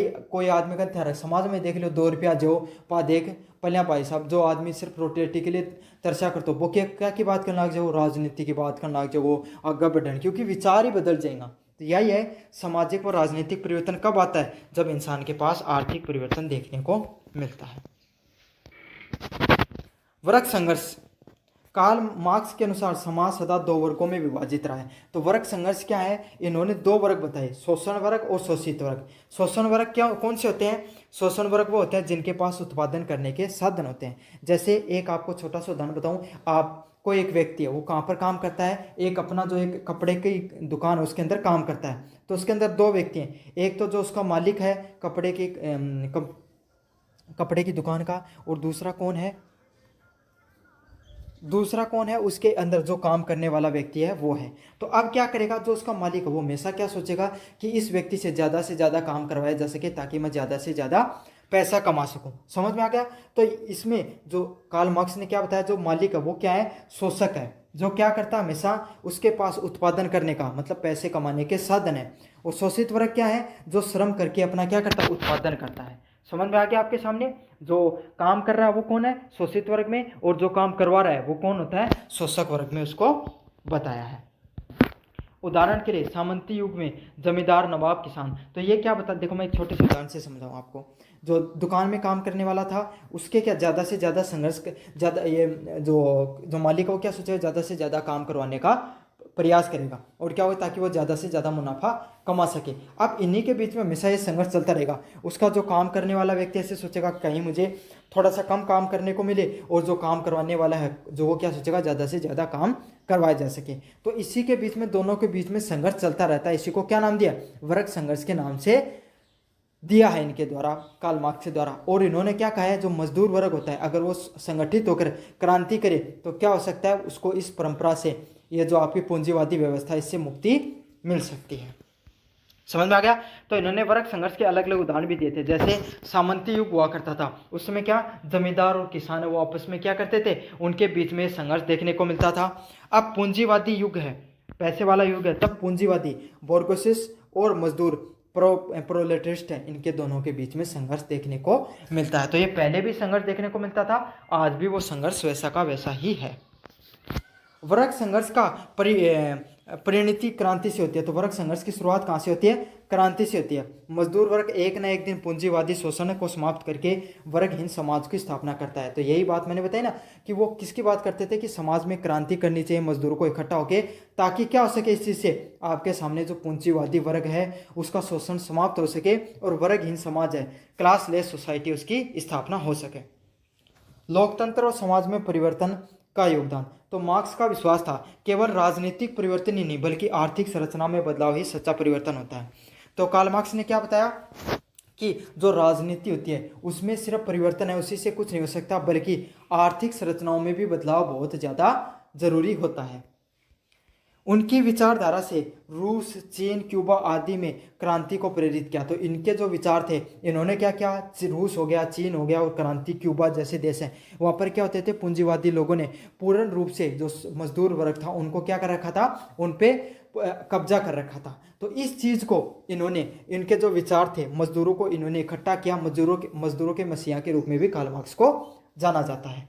तो इनकी जो विचार दिए गए, इनको रूस के लोगों ने, चीन के और क्यूबा के लोगों ने सुना और मार्क्सिज्म है उसकी स्थापना की। निष्कर्ष की बात करें, कार्ल मार्क्स में ऐतिहासिक भौतिकतावाद और वर्ग संघर्ष ने सामाजिक परिवर्तन की गहरी समझ दी है। तो कार्ल मार्क्स के द्वारा जो ऐतिहासिक भौतिकतावाद का सिद्धांत और वर्ग संघर्ष का जो सिद्धांत दिया है, इससे क्या हुआ, समाज में एक बहुत अच्छे स्तर पर क्या है, परिवर्तन देखने को मिलता है। उनके विचार आज भी श्रमिक आंदोलनों, समाजशास्त्र और राजनीतिक सिद्धांतों में महत्वपूर्ण है। तो उनके द्वारा जो सिद्धांत दिए गए हैं वो आज भी, चाहे श्रमिकों के जो आंदोलन देखने को मिलते हैं, मजदूरों के आंदोलन में, समाजशास्त्र जो समाज होता है उसके बीच में, और जो राजनीतिक जो सिद्धांत हैं उनके बीच में आज भी क्या देखने को मिलते हैं, वास्तविकता के साथ देखने को मिलते हैं। उनका एक सपना था, एक ऐसा समाज बनाया जाए जहाँ पर समानता हो, शोषण ना हो और समाज सभी लोगों के पास बराबरी के साधन हो। तो इनके जो आप कार्ल मार्क्स का एक सिद्धांत था, उनका ये मानना था कि उनका एक सपना था कि एक ऐसे समाज का निर्माण किया जाए जहाँ पर क्या हो, समानता देखने को मिले, शोषण न हो और सभी के पास क्या हो, बराबरी के साधन देखने को मिले। तो इनके द्वारा सामंतवाद की जो, समाजवाद और सामंतवाद की जो सिद्धांत है वो दिया गया है, और रूस में आपके सामने मुख्यतः ये ज़्यादातर देखने को मिलता है। तो यही कार्ल मार्क्स के जो ऐतिहासिक भौतिकतावाद और वर्ग संघर्ष से संबंधित मैंने आपको प्रश्न करवा दिया है। और कोई प्रोडक्ट खरीदना चाहते हो तो लिंक डिस्क्रिप्शन में दे रखा, वहाँ से जाकर आप क्या कर सकते हो, क्लिक करके कोई भी प्रोडक्ट है वो खरीद सकते हो, आपको सबसे ज़्यादा डिस्काउंट देखने को मिलेगा। तो आपको पता है जॉन रोल्स आधुनिक राजनीतिक चिंतन के प्रमुख दार्शनिकों में से थे। तो जॉन रोल्स है, उनको जो आज के समय के जो आधुनिक चिंतक होते हैं उसमें से सबसे प्रमुख दार्शनिकों में से उनको गिना जाता है। क्यों? क्योंकि उन्होंने अपनी एक किताब दी, ए थ्योरी ऑफ जस्टिस, इन्होंने एक किताब दी थ्योरी ऑफ जस्टिस नामक, न्याय के सिद्धांत, और उसमें क्या कहा गया, न्याय है जो फेयरनेस, न्याय को एक सभी लोगों के लिए समानता, निष्पक्षता के रूप में इन्होंने बताया कि कैसे सभी लोगों के लिए न्याय वो एक निष्पक्ष रूप से कार्य करता है। अगला क्या है, न्याय के सिद्धांत, इन्होंने न्याय को जस्टिस है जे फेयरनेस, न्याय का सिद्धांत किस रूप में बताया, रोल्स के अनुसार न्याय का अर्थ है समाज में संसाधनों और अवसरों को निष्पक्ष वितरण बताया। तो इन्होंने क्या बताया कि भाई मान लो एक आदमी, एक समाज में एक रोटी है तो उन सब व्यक्तियों ने बांटनी है, तो सब ने आधी आधी करके समान हिस्सा में बंटनी चाहिए, बाही के कोई समाज के लिए न्याय निष्पक्षता को रूप ले सका। समझ में आ गई? तो इन्होंने न्याय को क्या बताया, समाज में संसाधनों को और अवसरों को निष्पक्ष रूप से बंटना चाहिए, 4 सरकारी नौकरी तो सभी में थोड़ी थोड़ी बढ़ जानी चाहिए। उनका मानना था एक आदर्श समाज की संरचना कुछ बुनियादी सिद्धांतों पर टिकी हुई है। तो इन्होंने बताया कि जो समाज होता है, एक जो अच्छा समाज या आदर्श समाज होता है वो किस पे टिका होता है, उसकी कुछ बुनियादी सिद्धांत होते हैं, उसके कुछ सिद्धांत होते हैं जिस पर वो हमेशा टिका होता है। पहला सिद्धांत उनका क्या था, समान स्वतंत्रता का सिद्धांत, मतलब हर व्यक्ति को समान मूलभूत स्वतंत्रता होनी चाहिए, मतलब कोई भी व्यक्ति हो ना, उसने कम से कम कुछ स्वतंत्रता तो होनी चाहिए, जैसे कहें कि फ्रीडम ऑफ स्पीच देने की, भाषण देने की, अपनी बातों को एक्सप्रेस करने की क्या होनी चाहिए, उसके पास स्वतंत्रता होनी चाहिए।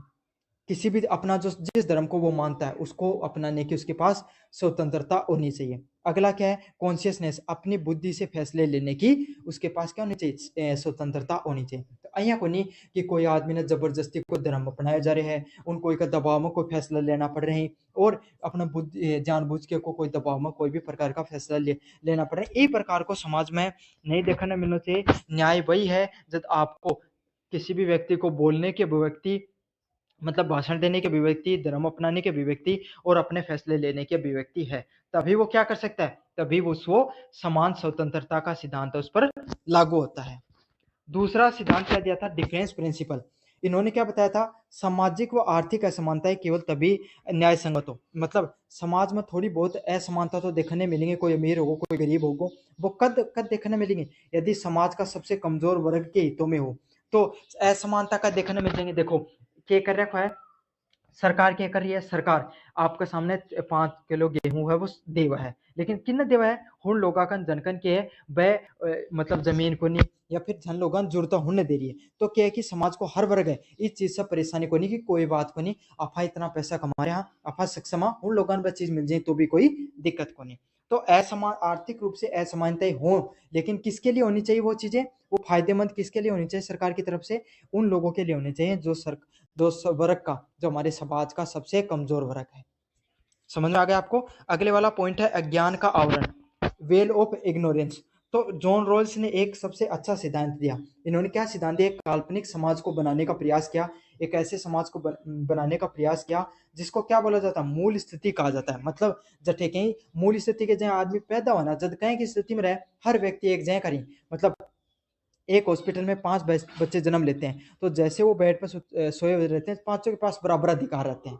इस प्रकार की स्थिति को मूल स्थिति के नाम से जाना जाता है। इस प्रकार के इन्होंने समाज की अवधारणा का निर्माण किया। इन्होंने क्या कहा, व्यक्ति एक ऐसे सामाजिक अनुबंध बनाते हैं, तो इन्होंने कहा कि चलो हम एक ऐसा सामाजिक अनुबंध बनाते हैं, लोगों के बीच में एक ऐसा अनुबंध बनाने की कोशिश करते हैं जहां पर चाहे अमीर हो या गरीब, चाहे स्त्री हो या पुरुष, ऊंची जाति का या नीची जाति का, चाहे हिंदू या मुस्लिम या कोई भी धर्म का व्यक्ति हो, सभी लोग क्या है समान रूप से रहेंगे। अमीर और गरीब समान स्तर पर रहेंगे, पुरुष या स्त्री हो उसमें भी भेदभाव नहीं देखने को मिलेगा, वो भी समान स्तर पर रहेंगे। कोई भी जाति हो उनके बीच में भी भेदभाव देखने को नहीं मिलेगा, वो भी समान स्तर पर रहेंगे। और सभी धर्म के लोग वो भी अपने आप को क्या रखेंगे, समान स्तर पर रखेंगे। तो इसी को क्या कहा जाता है, इग्नोरेंस ऑफ वेल। इसका क्या अर्थ है कि लोगों को पता ही नहीं है कि वो अमीर है गरीब है, किस धर्म के हैं किस जाति के हैं। तो अगर लोगों को पता नहीं होगा, अगर लोगों को इस चीज का लाभ आने का ज्ञान नहीं होगा, तो वो क्या होंगे, निष्पक्ष होंगे और न्यायपूर्ण नियम बनाएंगे। भाई कोई आदमी नहीं है कौन बेरो कि पुरुषा क्या दिखा रहे हैं, महिला का क्या दिखा रहे हैं, अपना के धर्म हो तो अपना क्या दिखा रहे हैं। अगर इन सब चीजों का पता नहीं होगा तो वो क्या करेंगे, न्यायपूर्ण कार्य करेंगे और निष्पक्ष रूप से कार्य करेंगे। अगले वाला पॉइंट क्या, न्याय का आदर्श रूप। तो इन्होंने न्याय का आदर्श रूप क्या बताया, मतलब न्याय को किस रूप में इन्होंने दिखाने का प्रयास किया है। रोल्स का न्याय का सिद्धांत व्यक्तिगत स्वतंत्रता, किसकी बात करते हैं, हर व्यक्ति की स्वतंत्रता की बात करता है। जैसे कोई भी व्यक्ति होता है उसके पास स्वतंत्रता होती है, किस चीज की स्वतंत्रता होती है, उसके पास अपने फैसले लेने की स्वतंत्रता होनी चाहिए। अपना जितना भी मौलिक अधिकार है ना, समानता, स्वतंत्रता, व्यक्तिगत धर्म को अपनाने की स्वतंत्रता, व्यक्तिगत स्वतंत्रता, है ना। तो ये सारे के सारे आपके सामने कोई भी इंसान के पास क्या होनी चाहिए, स्वतंत्रता कम से कम होनी ही चाहिए। अगली क्या, सामाजिक समानता को संतुलित करता और क्या करता है, समाज के बीच में जितने भी जो समानताएं होते हैं उसको संतुलित करने का कार्य करता है। अगर ये सब स्वतंत्रताएं देखेंगे, देखने को मिलेंगे, तो समाज में भी समानता वो दिखाई पड़ती है। अमीर गरीब भी एक जगह दिखाई दे रहा है, स्त्री पुरुष भी एक जगह दिखाई दे रही है, सब ने बोलने को अधिकार है। भाई एक अमीर आदमी भी कोई मंच पा के बोल दे और एक कोई गरीब आदमी आम आदमी भी मंच पा के बोल दे, तो दोनों के पास क्या है, स्वतंत्रता है अभिव्यक्ति की। तो वह ऐसे समाज की संरचना से बनाना चाहते थे। वो क्या चाहते थे कि समाज में इस प्रकार के समाज का निर्माण किया जाए जहां पर सभी लोग क्यों समान हो, चाहे अमीर गरीब हो, चाहे स्त्री पुरुष हो, चाहे हिंदू धर्म या मुस्लिम किसी भी धर्म का हो, चाहे उच्च जाति का हो चाहे नीची जाति का हो, किसी को अपने अधिकारों के बारे में ज्यादा नहीं पता है, किसी को, सभी लोग अपने आप को क्या अज्ञान है और सभी लोग समान रूप से जीवन जीते हैं। इस प्रकार के उन्होंने समाज बनाने की बात की थी। असमानता केवल अन्याय संगत कानून से, अगर असमानता अगर देखने को मिले तो कैसे मिलने को मिले, जैसे सरकार क्या कर सकती है, अमीर लोगों पे 30% जीएसटी लगा सकती है और गरीब लोगों पर क्या कर सकती है, उसको उस पैसे को उनके भलाई के लिए यूज कर सकती है। तो उनके लिए तो अन्याय हो गया अमीर लोगों के लिए, लेकिन उसके क्या हुआ, वो जो गरीब लोग हैं उनके लिए वो न्याय दिया जा रहा, तो अन्याय कोई ज्यादा बुरा नहीं है। और सबसे कमजोर वर्ग को लाभ मिले, तो अगर सरकार अन्याय करे, अगर असंगति देखने को मिले, असमानता देखने को मिले, तो कब देखने को मिले, जब गरीब वर्ग है या जो कमजोर वर्ग उसको उस चीज से फायदा होता हुआ दिखाई दे, तभी वो होना चाहिए। निष्पक्ष की बात करें, जॉन रोल्स का न्याय का सिद्धांत नैतिकता और लोकतांत्रिक समाज की नींव प्रस्तुत करता है। तो जॉन रोल्स है उनका जो सिद्धांत दिया गया है वो किसकी बात करता है, एक नैतिक व लोकतांत्रिक समाज की नींव की बात करता है। किस प्रकार के समाज की नींव की बात करता है, कि हमें एक ऐसे समाज का बनाना चाहिए जो क्या हो, नैतिक रूप से सभी लोगों के लिए सम्मान हो और लोकतंत्र है उसकी समाज की नींव रखी जाए, लोकतंत्र है उसकी आपके सामने लोकतांत्रिक समाज या लोकतांत्रिक सरकार है वो देखने को मिले।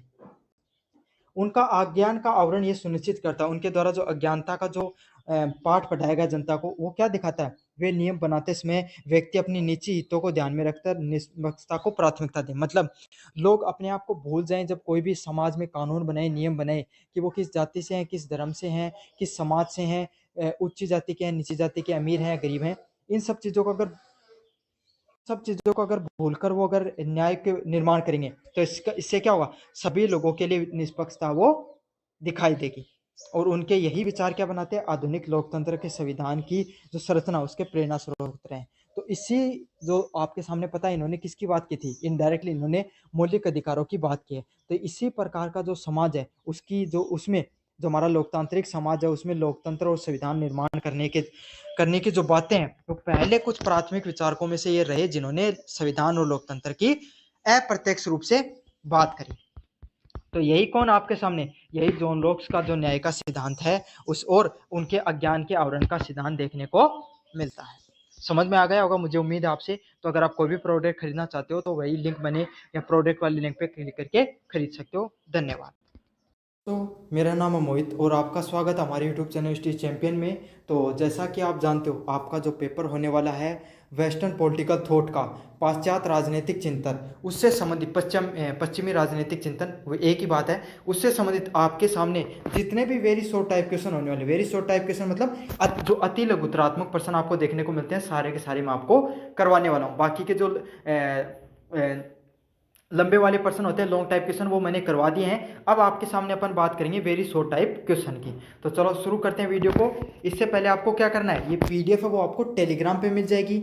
लंबे वाले प्रश्न देखना चाहते हो और मास्टर क्लास देखना चाहते हो, डिस्क्रिप्शन में प्ले लिस्ट का लिंक दे रखा, वहाँ से जाकर देख लेना। साथ के साथ अगर कोई भी प्रोडक्ट खरीदना चाहते हो, अब पता आपको शादियों का मौसम चलने वाला है, साथ के साथ त्यौहार भी आने वाले हैं, तो अगर आप कोई भी चीज़ का खरीदारी करना चाहते हो तो आपकी बचत कराने के लिए, डिस्काउंट के लिए यहाँ पर जो प्रोडक्ट का लिंक दे रखा है यहाँ पर क्लिक करके अगर कोई भी प्रोडक्ट खरीदोगे आपको डिस्काउंट देखने को मिलेगा। तो आपको क्या करना है, आपको बस यहाँ पर प्रोडक्ट पे क्लिक करना है, जब भी कोई चीज़ खरीदो वीडियो खोल के और आप चीज़ खरीद लेना, आपको डिस्काउंट देखने को मिलेगा। चलो शुरू करते हैं अपन यूनिट नंबर 5 से।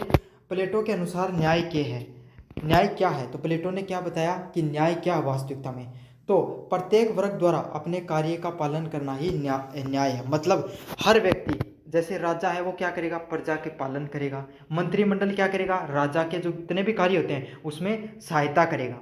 समझ में आ गया आपको।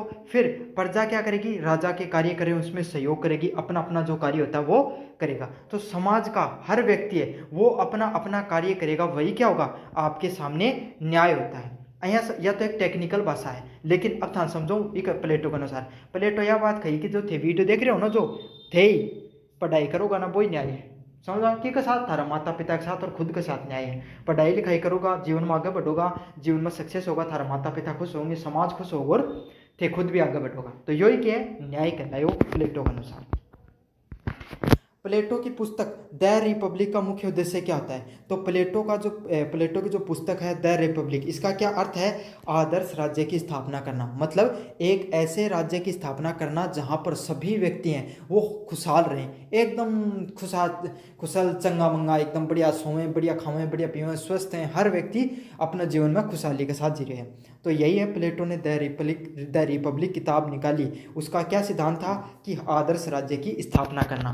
अब अच्छा यहाँ कोई खेणु थोड़ी हो जाए कोई आदर्श राज्य कहीं हुआ है, उसके अंदर कुछ सिद्धांत बताया गया जिम जो राजा ने कहीं रहना चाहिए, प्रजा ने कहीं रहना चाहिए, आपके सामने जो कार्य करी मंत्रिमंडल उन कहीं रहना चाहिए, समाज में जो व्यक्ति हैं अलग अलग वर्ग हैं उनने कहीं रहना चाहिए, न्याय क्या हुआ है, सब चीज़ें की परिभाषा बताई गई थी। उस चीज़ में जो व्यक्ति जो राजा उन नियमान पालन कर ले उसको राज्य कहें को आदर्शवादी राज्य के रूप में जाना जाएगा।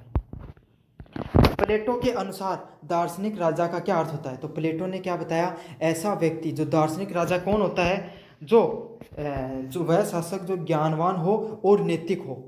दार्शनिक राजा कौन होता है भाई, दर्शन को जिन ज्ञान हुआ है, सीधी बात है। अच्छा दर्शन की वह जो भक्ति भावना से संबंधित समाज की आगे बढ़ने के बारे में बात करें, संस्कारवान आदमी दार्शनिक आदमी मान लो, देखो ज़्यादा परिभाषा हम कौन पढ़ा, हाँ तो अया मान लो जो आदमी संस्कारवान है, बढ़िया आपका रास्ता पर जार गेला जार गेला अया को आदमी समझ में आ गया। तो अया को आदमी कौन होगो, जो थोड़ो बहुत पढ़ियो लिखियो आदमी होगो, ज्ञानवान होगो, नैतिकता के साथ संस्कार के साथ चल लगो, वही क्या होगो, दार्शनिक राजा के रूप में जाने जाओ। अगले वाला प्रश्न है, प्लेटो ने समाज को कितने वर्गों में बांटा। तो प्लेटो है उसने समाज को कितने वर्गों में बांटा है, 3 भागों में बांटा है। कौन से में, राक्षस, रक्षक और उत्पादक। तो प्लेटो ने क्या बताया कि समाज है वो 3 भागों में बटा होता है, एक तो राक्षस में बटा होता है, एक रक्षक में बटा होता है और एक तीसरा कौन सा है, उत्पादक में बटा होता है। समझ में आ गया। राक्षस कौन होते हैं, समाज के वो व्यक्ति जो क्या करते हैं, समाज को खत्म करने के लिए कार्य करते हैं, समाज को नीचे गिराने का कार्य करते हैं, जैसे चोर, लुटेरे, डाकू, इनको राक्षस की उपमा दी गई। रक्षक कौन होते हैं, जो न्याय के रखवाले होते हैं, जो सही रास्ते पे चलते हैं, धर्म के रास्ते पे चलते हैं, है ना, वो रक्षक होते हैं। उत्पादक कौन होते हैं, उत्पादक जो समाज को आगे बढ़ाने का कार्य करते हैं, जैसे समाज सेवी लोग हो गए आपके सामने, उन सरकारी पदों पर नियुक्त व्यक्ति हो गए जो क्या करते हैं, अपना जो कार्य है वो सही ढंग से करते हैं। या फिर ऐसे समझ लो, सरकारी क्यों, समाज का हर व्यक्ति, एक किसानी करने वाला व्यक्ति मन लगाकर अगर अपना कार्य कर रहा है तो वो भी क्या, एक उत्पादक के रूप में ही जाना जाएगा। अगला प्रश्न है, अरस्तु के अनुसार मनुष्य को सामाजिक प्रणाली क्यों कहा गया है। तो अरस्तु के अनुसार मनुष्य को सामाजिक प्रणाली क्यों कहा गया है, क्योंकि वह समाज के बिना नहीं रह सकता है। भाई थे एक बात बताओ, थान क्या करते, थान ऐ कह दो, थान जिंदगी में जो चीज़ चाहिए बात थान लिया के दी जाएगी। अगर थे ऐ कह दो रॉयल रॉयल्स में घूमना तो रॉयल रॉयल्स लेके दी जाएगी। थे ऐ होगो मन प्राइवेट जेट चाहिए तो वो मिल जाएगा। सोना का घर में सब कुछ सोना को हो रहा है, सोना प्लेट में खाना मिल रहा है, लेकिन थान घर बाहर ना को निकलने दियो जाओ ना, थारे करने कोई रखो, बस शाम का होगा खाना पकड़ा जाएगा, थारी कोई ख्वाहिश होगी बात लिख के दे दियो वह पूरी कर दी जाएगी। तो थे एक बात बताओ कि अया रहस का होगा, कितना दिन रह लेगा, 1 साल रह लेगा, 2 साल रह लेगा, ख्वाहिश तो कितनी को है, सीमित हो है, वह पूरी हो जाएंगी, है ना। तो आप इंसान है वो कैसा होता है, समाज में रहे। देखो इन छोड़ो वो एग्जाम्पल भी नहीं समझ, तो एक और बता देती हूँ, कदे के कोई त्यौहार हो है ना, या कोई शादी हुआ है, जना क्यों है, अपने घर घना सारा आदमी है जी, है ना, और फिर के सारा हंसी खुशी का साथ रहे, और फिर बस चल जाए कौन को यार सुनो वो मन नहीं को लाग रहे मार दो, क्यों कौन मन लाग रहे थारो, क्योंकि इंसान को मनुष्य के बिना मन को नहीं लाकर, इसलिए क्या यह बात क्या दर्शाओ है कि इंसान है वो क्या सामाजिक प्राणी है। समझ में आ गई तार यह चीज। अरस्तु ने राज्य को किस रूप में परिभाषित किया है, अरस्तु ने राज्य की क्या परिभाषा दी है, राज्य नैतिकता की सर्वोच्च इकाई। देखो अरस्तु और जी टाइम होया है ना, सीधी बात है, जी टाइम के धर्म को हो बोल वालो, धर्म ही सब कुछ माने जाया कर। तो ये क्या सिद्धांत दिया कि राजा कहें कौन से, नैतिक होना चाहिए, नैतिक कहें को जो धर्म के अनुसार चल रहा है, हर काम बढ़िया से करे, वही कौन सा माने जाए, नैतिक राजा माने जाए। तो राज्य को नैतिकता को सर्वोच्च इकाई माना गया था उसमें। अगले वाला पॉइंट है, अरस्तु के अनुसार न्याय के कितने प्रकार हैं। तो अरस्तु ने न्याय के कितने प्रकार बताए, 2 बताए हैं, वितरक न्याय और सुधारात्मक न्याय के रूप में 2 प्रकार के न्यायों को इन्होंने अरस्तु ने बताया है। समझ में आ गया आपके सामने। 8 नंबर प्रश्न है, अरस्तु के अनुसार दासता क्या है। तो इन्होंने क्या कहा, कुछ लोग जन्म से ही दास होते हैं। तो देखो दासता के अलग अलग रूप होते हैं, जैसे कि प्राकृतिक दासता, मतलब क्योंकि मान लो जी टाइम में, अरस्तु टाइम में क्या करता, लोगों दास बना दिया करता, जहाँ कोई को बेटो है भाई, कोई राजा का काम करे दास के रूप में, तो उनको पिताजी काम करे तो बेटा ने भी करना पड़ेगा। या फिर काफ़ी लोग के अपने विचारों से भी दासता देखने को मिलती है उनके अंदर, है ना। तो ये, लेकिन यहाँ पर किसकी बात की गई थी, प्राकृतिक दासता की बात की गई थी अरस्तु के अनुसार। अगले वाला क्या है, थॉमस विक्सन किस विचारधारा से जुड़े हुए हैं। तो थॉमस विक्सन वो किस विचारधारा से जुड़े हैं, ईसाई धर्म और प्राकृतिक विधि से। किससे, ईसाई धर्म की बात करते थे और प्राकृतिक विधि की बात करते थे आपके सामने थॉमस विक्सन। अगला है एक्विनॉक्स की 2 प्रमुख किताबें कौन है। तो एक्विनॉक्स की 2 प्रमुख किताबें कौन सी आपने, Summa Theologica and Summa Contra Gentiles नाम की 2 किताबें हैं। कौन सी, सोमा थियोलॉजिका और सोमा कॉन्ट्रा जेनेटिक्स के नाम से 2 किताबें आपको देखने को मिलती हैं। तो ये थी थारा सामा जो यूनिट फर्स्ट का जितना भी शॉर्ट टाइप क्वेश्चन है जो देखने में इसके बस सारा मैं थाने करा दिया है।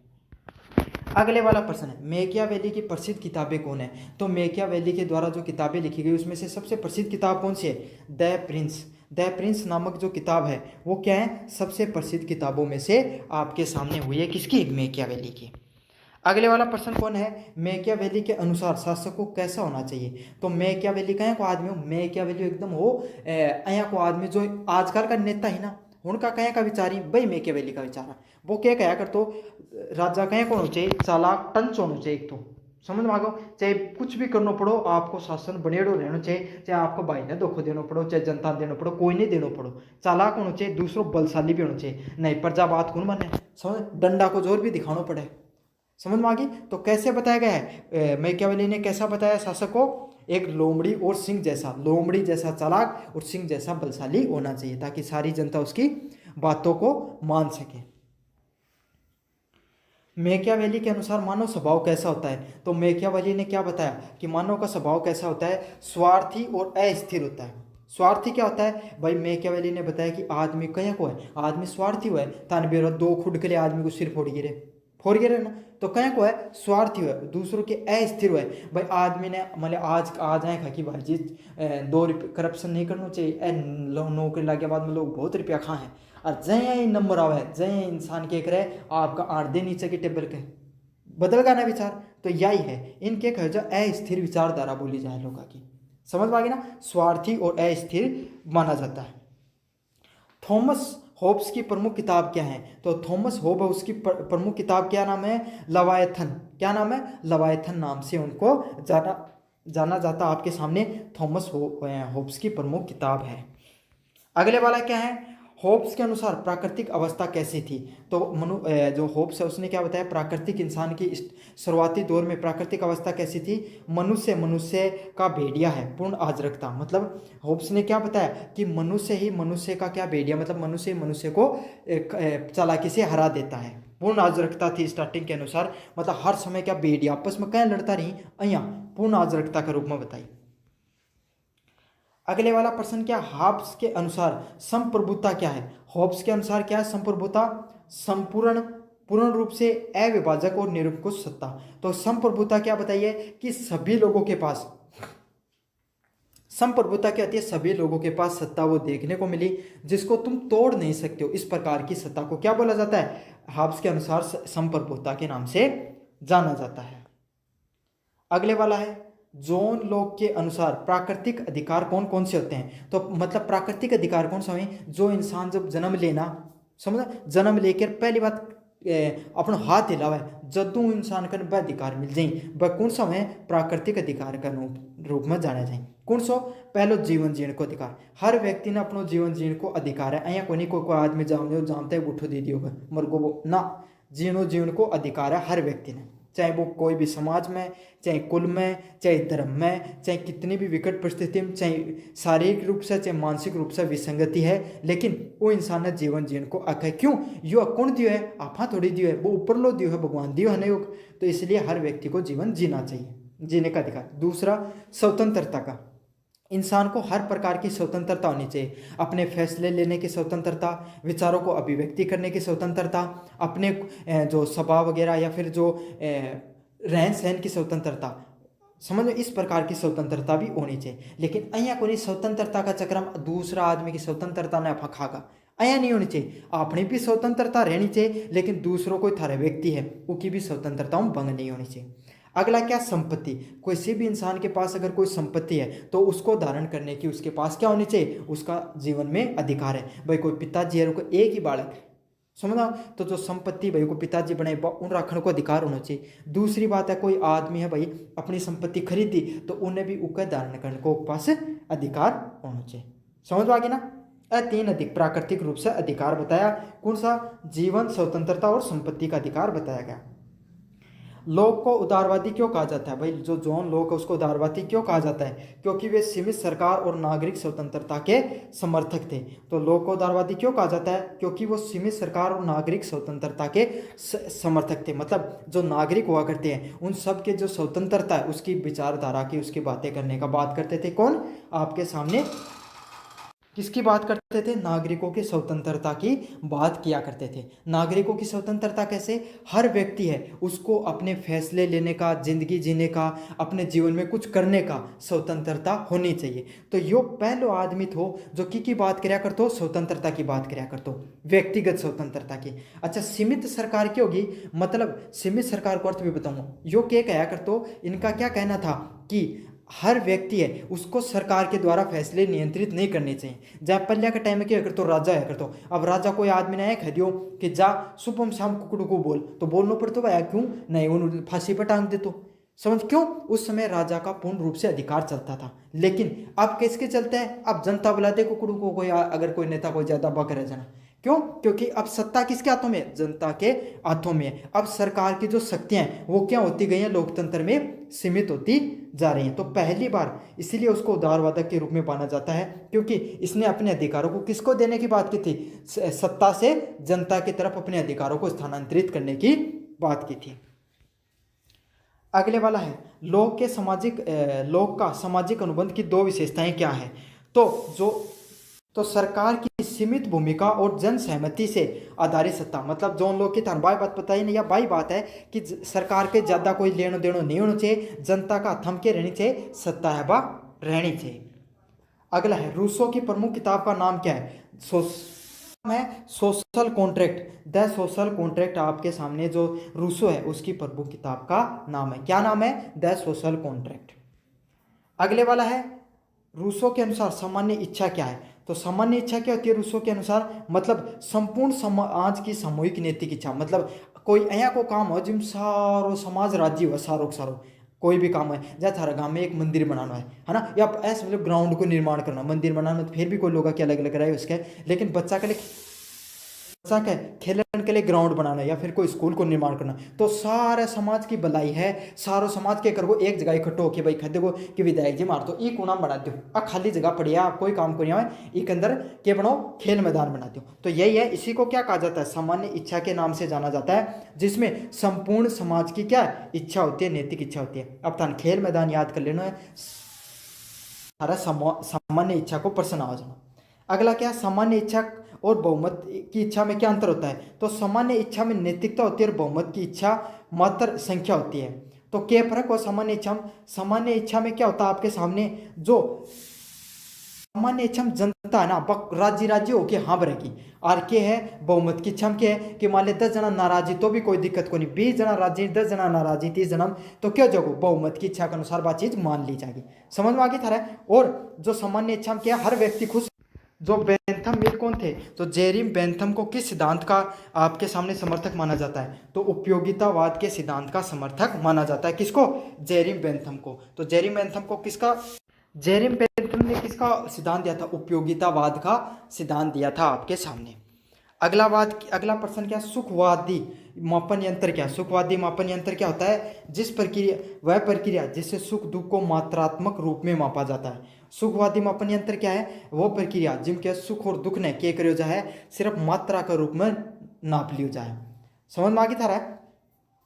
अगले वाला प्रश्न है, बेंथम के अनुसार नीति का उद्देश्य क्या होता है। बेंथम ने क्या बताया था, नीति क्या होती है, अधिक से अधिक लोगों के लिए अधिकतम सुख मिलना, मतलब जो ज्यादा से ज्यादा लोगों के सुखीकरण को सिद्धांत दिए हुए। तो ये क्या बेंथम के अनुसार क्या नियम था कि ज्यादा से ज्यादा लोग हैं उनको क्या सुख पहुंचाने का कार्य किया जाए, उसी को क्या कहा जाता है, बेंथम की नीति के अनुसार जाना जाता है। जेएस मिल की प्रमुख किताब कौन सी है, ऑन लिबर्टी। ऑन लिबर्टी क्या है, जो आपके सामने जेएस मिल है उनके द्वारा किताब लिखी गई है, क्या नाम उनका, ऑन लिबर्टी है, वो जेएस मिल है उनके द्वारा किताब लिखी गई है। और ये किताबा का नाम कौन बता रहे, पढ़ लियो, आऊंगा एक आल प्रश्न दो। अगले वाला है, मिल के अनुसार स्वतंत्रता की परिभाषा क्या है। तो जेएस मिल ने स्वतंत्रता की क्या परिभाषा की, जब तक किसी को नुकसान नहीं पहुंचे तब तक किसी की स्वतंत्रता में हस्तक्षेप नहीं होता है। मतलब थे पढ़ाई कर रहे हो, समझ में आ गई, थे धीरे धीरे बोल रहे हो, थारा घना कोई को नहीं, समझ आ गई, बोल के पढ़ रहे हो, थारा घना कोई को नहीं, तो यो क्या थारी स्वतंत्रता है। समझ में आ गई। अब क्या थारी सिस्टर भी थार घना पढ़ाई करने लग रही है, और थे बोल के पढ़ रहे हो, थारी सिस्टर ही थार चटू दी, क्यों, चुपचाप होके कौन पढ़ो जाके, मैं भी तो पढ़ूँ, तो उठे क्या होगी, थारी स्वतंत्रता भंग होगी। क्यों, क्योंकि थारी सिस्टर की स्वतंत्रता भंग हो रही है, वो क्योंकि तो स्वतंत्रता है दिमाग मतलब अच्छे से पढ़ाई करना। समझ पा गए ना। तो यही है स्वतंत्रता क्या होती है, जब तक किसी व्यक्ति का नुकसान नहीं हो तब तक मतलब कोई भी व्यक्ति, जब तक आप स्वतंत्र हो जीवन में, जब तक आप सामने वाले व्यक्ति को क्या मानते उसका सामने वाले व्यक्ति का कोई नुकसान न हो। मील और बेंथम में क्या अंतर है? तो मील और बेंथम ने क्या सिद्धांतों में अंतर बताया है? मील गुणात्मक सुख की बात करते हैं और बेंथम है वो मात्रात्मक। फर्क क्या है? जेएस मील वो कहें कि बात करें गुणात्मक। गुणात्मक के भाई कोई आदमी है ना, कोई आदमी मैं बता देशु था, एक थे डॉक्टर का दवाई लेने गया थारे के और सिर में दर्द होने लग रहे हो तो थे दवाई लेने चला गया। अब दवाई लेने तो चला गया तो डॉक्टर था दवाई लिख दी और थे के लिए थारा आराम आपको, फिर के दो एक दिन तो आराम रही हो दवाई लेता दिन, फिर क्यों गो थारा वापिस दर्द होना शुरू हो।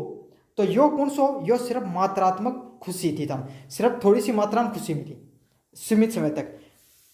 अगला सिद्धांत के गुणात्मक क्यों वो थे? कोई आयुर्वेद मतलब कोई दूसरा डॉक्टर कन गया, वो दो गोली दी, दवाई ली और थारा मतलब उसके बाद में कोई दर्द को नहीं है, तो वो कौन सो गुणात्मक सुख की बात की गई है। मात्रात्मक क्यों है कि कोई मात्रा की बात की, जब भाई इतनोक है, इतनोक सुख मिल रही है बात चीज है। गुणात्मक क्या है? संपूर्ण रूप से थाने सुख मिले जा।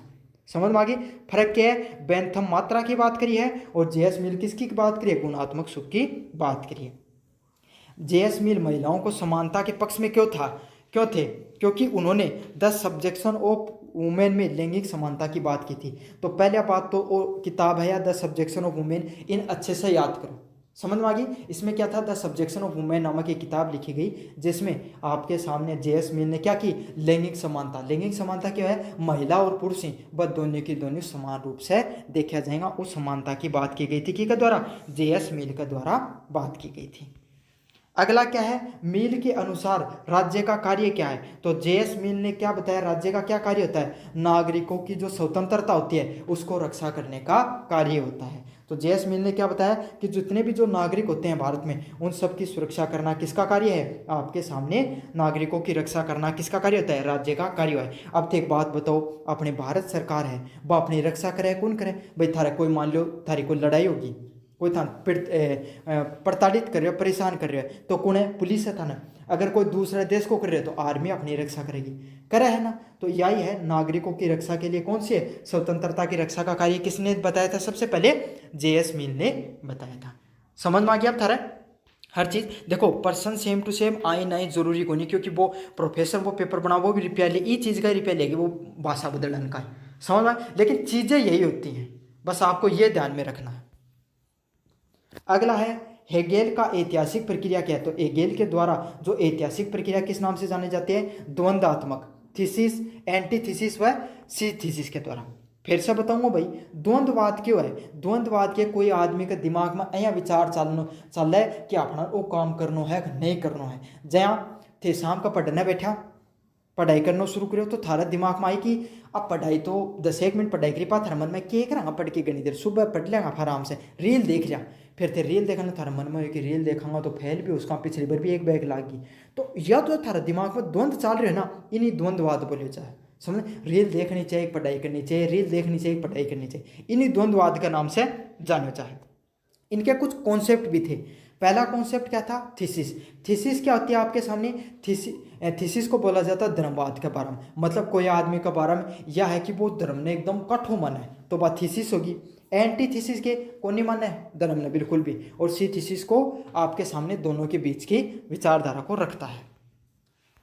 अगले वाला प्रश्न क्या? हेगेल की पुस्तक का क्या नाम है? तो हेगेल के द्वारा जो पुस्तक लिखी गई उसका क्या नाम है? Philosophy of right. तो आपको हेगेल की जो पुस्तक है उसका अच्छे से नाम याद कर लेना है, फिलोसफी ऑफ द राइट के नाम से नाम है। क्या नाम है? फिलोसफी ऑफ द राइट के नाम से जाना जाता है। अगले वाला प्रश्न क्या? हेगेल के अनुसार राज्य क्या है? तो हेगेल ने क्या बताया राज्य क्या है? ईश्वर की धरती का पर मूर्त रूप को किस रूप से जाना जाता है? आपको हेगेल के राज्य के नाम से जाना जाता है। तो ईश्वर की धरती है ऊपर के मूर्त रूप, मतलब हेगेल ने राज्य को क्या बताया? मतलब भगवान है उसका द्वारा राज्य की स्थापना की जाती है, उसका वास्तविक रूप के रूप में राज्य को जाना जाता है। ये किसने बताया था? हेगेल के द्वारा बताया गया था। अगला प्रश्न है कार्ल मार्क्स के अनुसार इतिहास किस पर आधारित होता है? तो कार्ल मार्क्स का सिद्धांत कौन सा है? सीधी सीधी बात है, कार्ल मार्क्स को सिद्धांत पूछो गए भाषा बदल के, तो किस पर सिद्धांत हो? वर्ग संघर्ष पे। वर्ग संघर्ष क्यों है? समाज में दो प्रकार का आदमी हुए, एक प्रकार का आदमी क्या? मान लो एक फैक्ट्री है, फैक्ट्री के अंदर क्या है? एक फैक्ट्री छोड़ो, फैक्ट्री क्यों याद करो, एक दुकान है, क्या की दुकान है? कपड़ा की दुकान है समझ लो। उनके जो मालिक है और उनका नीचे 3 कर्मचारी काम करने लग रहे हैं, है ना। तो अब क्या करोगे? मालिक के सोचोगो हड़कन जितो काम कराए जानो उतनो काम करो सुबह शाम, ताकि अपना 2 रुपया को प्रॉफिट हो, है ना।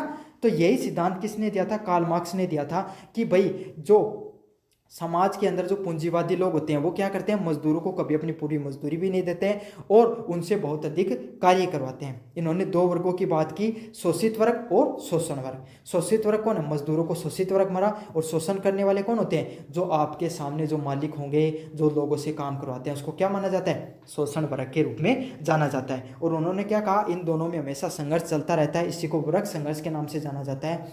और जो कार्ल मार्क्स है वो क्रांति करने की बात करते थे। वो क्या कहते थे, हमें मजदूरों को हमेशा संगठित होकर रहना चाहिए और कभी भी क्या आए, विकट परिस्थिति आए, कभी भी आपके सामने आपको अगर संगठित होकर संघर्ष करोगे, क्रांति करोगे, तो आप पूंजीवादी से मुक्ति पालोगे। समझ में आ गया आपको सारा कॉन्सेप्ट? अगले वाला है, मार्क्स के अनुसार अतिरिक्त मूल्य क्या है? तो कार्ल मार्क्स ने क्या बताया, अतिरिक्त मूल्य क्या होता है?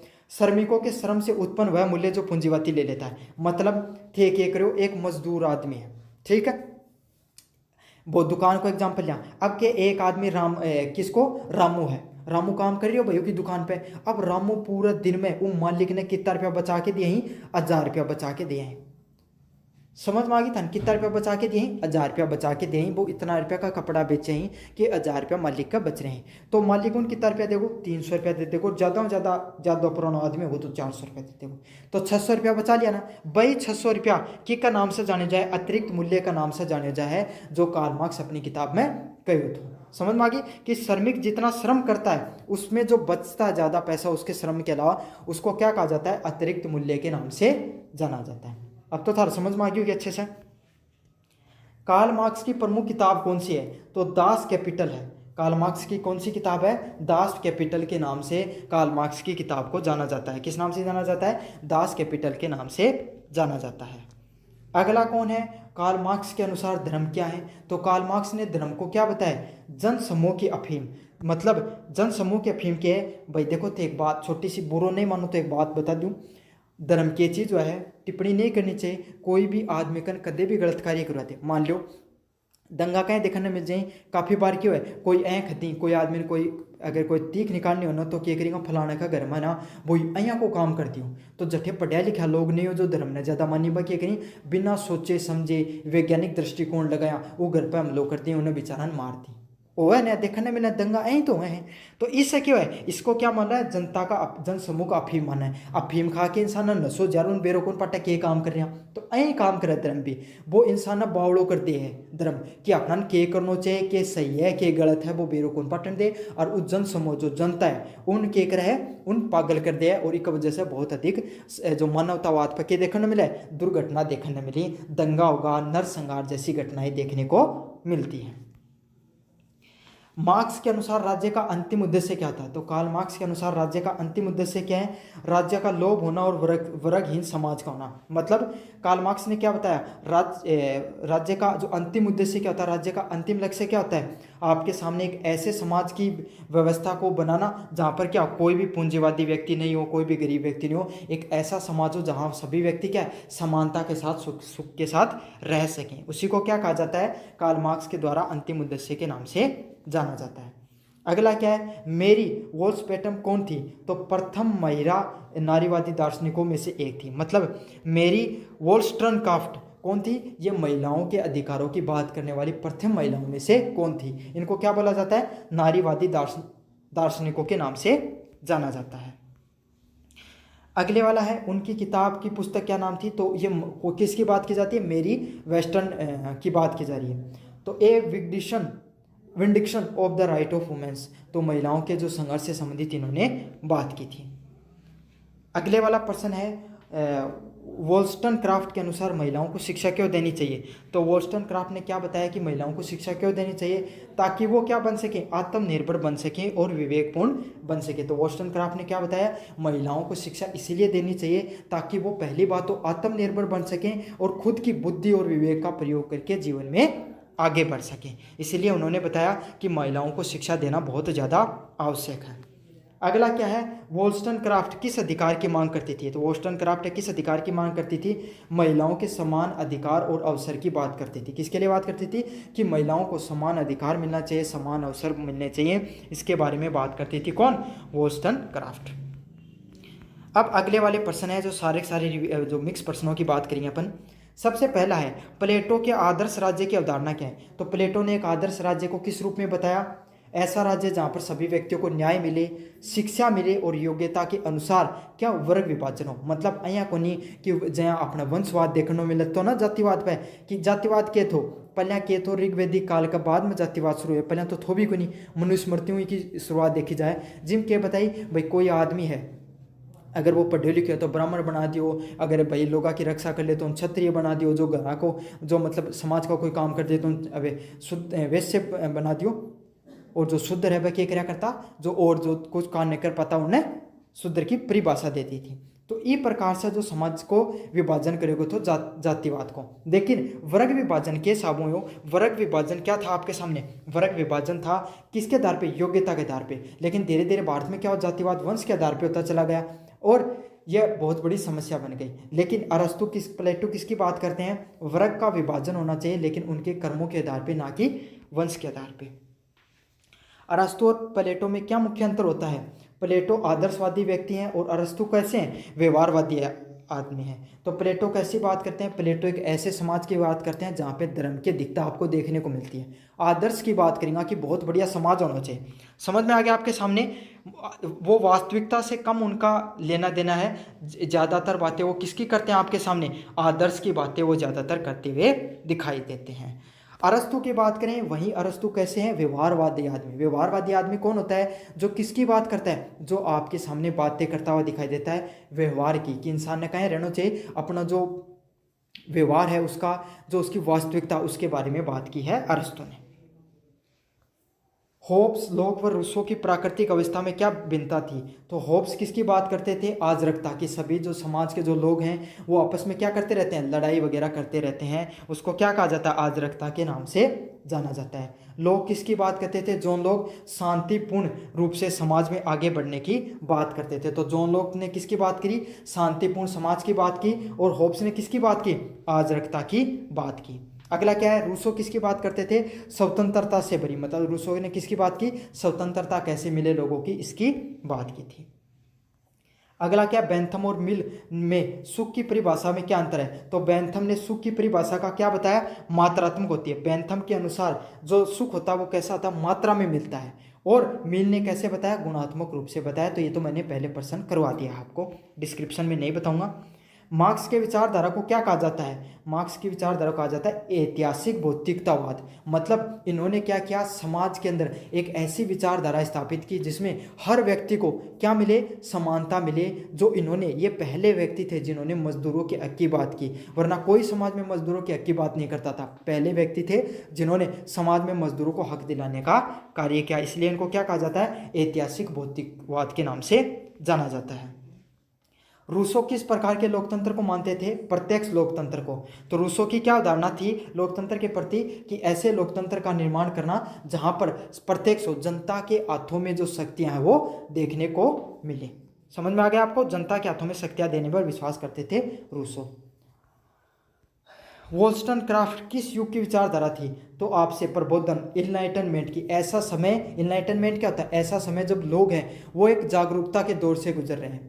समझ में आ गया? जैसा ट्रांजैक्शनल फेज नहीं बोला जाता है, जैसे आज के समय आपको दिखाई दे रहा है जहाँ पर महिलाओं को पुरुषों से ज़्यादा अधिकार दिए जा रहे हैं। ये भी कैसा दौर है? एक जागरूकता का दौर है, इनलाइटनमेंट का दौर है, जहाँ पर क्या है? महिलाएं हैं उनको ज़्यादा अधिकार देखने को मिल रहे हैं पुरुषों से। हेगेल के द्वंद्ववाद पद्धति का प्रभाव किस पर पड़ा? तो मार्क्स के द्वंद्ववाद भौतिकतावाद पे पड़ा। तो जो कार्ल मार्क्स ने जो द्वंद्ववाद भौतिकतावाद की बात की थी उसका प्रभाव पड़ता है हेगेल के द्वंद्ववाद पद्धति पर। तो यह आपके सामने जो वेस्टर्न पॉलिटिकल थॉट है उससे संबंधित जितने भी इंपॉर्टेंट क्वेश्चन थे वेरी शॉर्ट टाइप मैंने करवा दिए हैं। पीडीएफ आपको टेलीग्राम चैनल पे मिल जाएगी। कोई भी चीज़, कोई भी अगर आप अमेजोन जो फ्लिपकार्ट मंत्रा से खरीदना चाहते हो, यहाँ पर मैंने प्रोडक्ट का लिंक दे रखा है, यहाँ पर क्लिक करके आप क्या कर सकते हो? कोई भी चीज़ है वो खरीदोगे, सबसे ज़्यादा डिस्काउंट आपको देखने को मिल जाएगा। धन्यवाद।